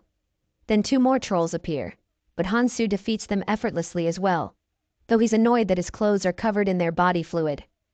Suddenly, his ring starts to glow, indicating that the mercenary guildmaster wasn't lying about the hidden treasure. Following the ring's direction, Hansu and Dialoka stumble upon a wall with a small crack from which wind is blowing. Dialoka speculates that there might be more space behind it, so Hansu uses his blessing outsider to break through the wall. As the dust clears out, they see a room with old-fashioned furniture, and the lights are also on. Hansu feels bad for destroying someone's room. He then loudly asks if anyone is alive there. Dialoka questions his stupidity for thinking that there might be someone alive. As he steps into the room, a hand rises from the rubble. Dialoka identifies the owner of the hand as the room's inhabitant. Hansu quickly backs away and apologizes for intruding, but Dialoka tells him not to apologize to a corpse. Suddenly, a human rises from the rubble and asks how they got here, as this hidden prison can only be opened by a witch. As the man appears healthy, Hansu tells Dialoka to apologize to him for calling him a corpse, but she refuses. Then the man starts going crazy while repeatedly saying the word witch. He suddenly rushes to attack Hansu, who easily dodges and counters using his blessing outsider and the holy sword, cutting the man in half. However, he quickly realizes that the man has a regenerating ability similar to the guardian orcs, which can only be used in a certain area. He speculates that this room might be the man's designated area for regeneration, so he kicks the man out of the room, ensuring that he doesn't regenerate. Dialoka asks if it was okay to eliminate the man, as he might have had some clues regarding the ruins. Hansu then instructs her to use her blessing to check the man's stats. She replies that it doesn't work on dead people, but she tries it anyway, and discovers that the man is alive. As he is rushing towards them, Hansu uses his authority as Dialoka's master and commands her to stop the man from entering the room. Although she isn't willing due to her curse, her body moves on its own and kicks the man, causing him to get stuck on the ceiling. This makes him angry, and he says that she should have sent him farther away, as he is still in the room, so he can regenerate at any time, and might even go berserk again. Dialoka ignores him as she is angry that he used her curse to command her. Meanwhile, Cogmos gains consciousness and finds himself imprisoned in an underground prison. Then, Eubora informs him that his slaves have left after regaining their freedom. Even after their curse was lifted, they initially tried to follow him. However, upon hearing that he could be executed if they remained stubborn, they left quietly. Hearing this, Cogmos feels relieved and regrets not being able to bid them farewell. Seeing this vulnerable side of Cogmos, Eubora mentions that he doesn't seem like a typical demon. Cogmos tells her not to insult him any further and to just end him. She then sincerely apologizes if her words came across as rude. Seeing her genuine apology, Cogmos is about to say something but decides not to. Instead, he asks why they spared his life. She explains that she had considered what he said in the cave, about them acting cowardly by bringing an entire unit of knights to slay goblins. Upon reflecting, she concluded that his actions were in self-defense, and that they were wrong to invade his territory. She then inquires about the person he mentioned back in the cave. Kogmos doesn't mention Hansu's name, but describes him as a human who knows no defeat or retreat, while levels are mere numbers to him. He explains that if it were Hansu who invaded the dungeon, all of his plans and traps would have been useless against him due to his immunity to poison and inexhaustible stamina. As Yubora presses for more information, Kogmos warns her not to pursue it, as it wouldn't lead to anything positive. She then decided to stop the interrogation and ask about his plans for the future. Kogmos replies that he doesn't know either. Relieved by his response, she opens his cell, removes his restraints, and offers him the chance to be her comrade. Kogmos questions if she's asking him to betray his own kind and join them. She confirms his assumption. Aware that rejecting the offer would likely lead to further troubles with the Saintess, and considering he can't return home in his current state, he agrees to her proposal, and she also accepts him as her new comrade. Later she takes him to the temple, where Prince Alsus informs everyone about the subjugation of the Dragon King Alkaiser. They plan to locate and subjugate monsters that have been displaced due to the aftermath of the incident. Many students refuse to participate, using various excuses. Prince Alsus states that those below level 7 are mandatory participants. Kogmos is shocked to witness heroes struggling to reach even level 10 and whine about it. He then checks one of the heroes' stats and discovers the Blessing of the Noble, indicating that these heroes are sold to nobles. He acknowledges Saintess's cleverness in acquiring a real hero like Yubora. She asks if he wants to greet the other heroes, but he declines, stating that he's going to rest and to call him when he's needed. Meanwhile, Hansu is cleaning the room with the help of people from the Orc Sanctuary. As the cleaning finishes, he reopens the portal for them to return. He then questions Dialoka about how long she intends to hover over the man. She replies that she's done with preparations and is ready to wrap things up, but she wonders why the ancient female hero fought to take hold of a man like this. She had learned this information by interpreting it based on the morals of the ruins. Through this, she also learned that the owner of the ruin was a witch. Intrigued, Hansu asks if the witch is truly formidable. The man replies that the witch's power rivals that of gods, but the outsider god dismissed it, stating it's not even close to being possible. The man continues and explains that he was captured by the witch, who prevented him from reuniting with the female hero he loved and his child. Although Hansu understood his pain, he asked the man why he was speaking while lying in such a manner, making it less interesting. The man replied that he didn't know either, as he didn't know that the outsider god was sitting on top of him. Feeling bad for the man, Hansu decided to give him a gift as a token of encouragement. He then opened a portal above the guy, from which many gold pouches and dragon bones, which are really rare items, fell on him. The reason he's giving these gifts is so the man can live a good life. Later, Dialoka is impressed by how Hansu effortlessly raised a reliable security guard through simple conversation and gifts.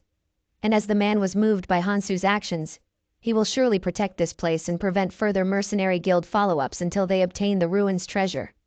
Hearing this, the outsider god is shocked and admires his wisdom, while in truth, Hansu had just done it out of kindness. Suddenly, many trolls appear out of nowhere and rush to attack Hansu, who easily dodges their every attack. Then, Dialoka informs him that there are too many trolls, so it'll be difficult to deal with all of them.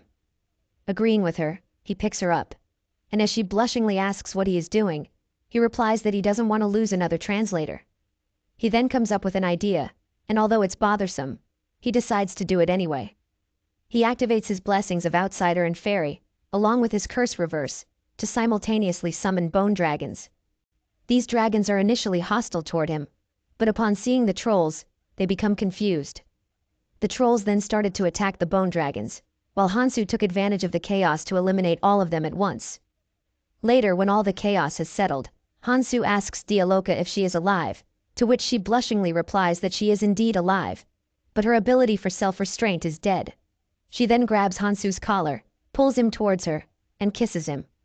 Witnessing this, the outsider god is astonished, but quickly snaps out of it and becomes angry, condemning Hansu. Then the ground starts to break beneath them, and they fall through to a floor below. Dialoka asks if he knew that there was a floor beneath them, to which he ignores her, and wonders why everyone is after his lips. He is happy that everything settled down so easily, and thinks that his curse of annihilation and massacre was activated for no reason. Dialoka mentions that she is slowly getting an outline of when the runes were made, as the roof they broke through is restoring itself. Such phenomena are commonly seen in ruins from the mythological age.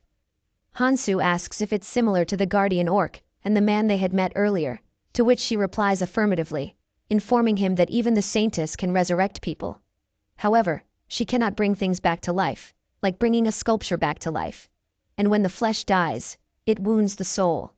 However, if the soul remains unharmed, he will be able to resurrect himself, like the guardian orc. And he can also see it with his unique blessing. Hearing this, he remembers that from the very beginning, he had questions about the outsider blessing's description. And although it could be due to the inclusion of the curse massacre, he can still see the souls that have always hung around him. He then asks Dialoka if having the blessing of outsider means that if his soul is not wounded, and even if he were to die, would he be able to resurrect himself? She replies that it's theoretically possible, but she has never heard of a blessing that can directly control the soul. The outsider god doesn't like their conversation and feels uncomfortable. Suddenly, Dialoka hears the troll's sound coming from afar, and Hansu's ring starts to glow again, indicating that treasure is nearby. Since they can't keep dealing with trolls, Hansu decides to enter further into the ruins before the trolls appear. Following the ring's indication, they arrive in front of a golden door that looks like a boss's room. Dialoka informs him that her level has increased. He then asks how much her level has risen, since all she did was finish up what he had beaten. Instead of answering, she shows him her stats, which state that she is level 35. Shocked, Hansu questions how it went up so much. She explains that although she had eliminated many trolls, but her main level increase came from eliminating the room owner, who was level 38. Suddenly, the door reacts to the ring and opens. Dialoka tells him not to be surprised, as it's very basic magic. They enter the room, and although Hansu can't see anything due to the thick fog, Dialoka can see a little, and is shocked by the sight of a huge waterfall. Someone inside the waterfall, who appears to be a mermaid, welcomes Hansu and calls him her dear husband. This angers Dialoka, who says that the mermaid is experience points for her to level up more, while the outsider god agrees with her. Hansu then tells the both of them to calm down and asks the mermaid why she's calling him her husband, to which she replies that he's being rude, as he had accepted the ring and the blessing she had sent as an invitation. Dialoka is shocked, as she recognizes her as Archwitch Angrora, the only one in the history of Fantasia to have slain a demon king on her own without being a hero. Angrora confirms Dialoka's assumption and explains that in the past, she had put everything into her past love, for which she even betrayed her hero friend and trapped her loved one in the dungeon. With the hero no longer alive, her only way to seek forgiveness is death. She then uses water magic to create dragons and asks Hansu if he can grant her end. Hansu finds her request to be amusing. Then suddenly, the water dragons attack him and Dialoka. He swiftly dodges the attacks while carrying Dialoka. Angrora is confident that Hansu won't be able to dodge her next attack since he's in the air without wings. However, Dialoka takes out her wing and carries Hansu, who tells her to throw him at the mermaid. As she did, he activates his blessings outsider and fairy, along with his curse, holy sword, and launches a powerful attack. However, despite the attack being very strong, Angrora begins to regenerate. She then uses her water magic to restrain him. Hansu then jokingly asks why she did that since he couldn't move. He tells her to let him go, but she refuses, explaining that she had tied him up to take away his freedom, adding that heroes are too simple-minded. Hansu replies that he doesn't have a blessing like that. He then uses his meat power along with dark magic to attack her, which blows off her entire body, leaving only the tail.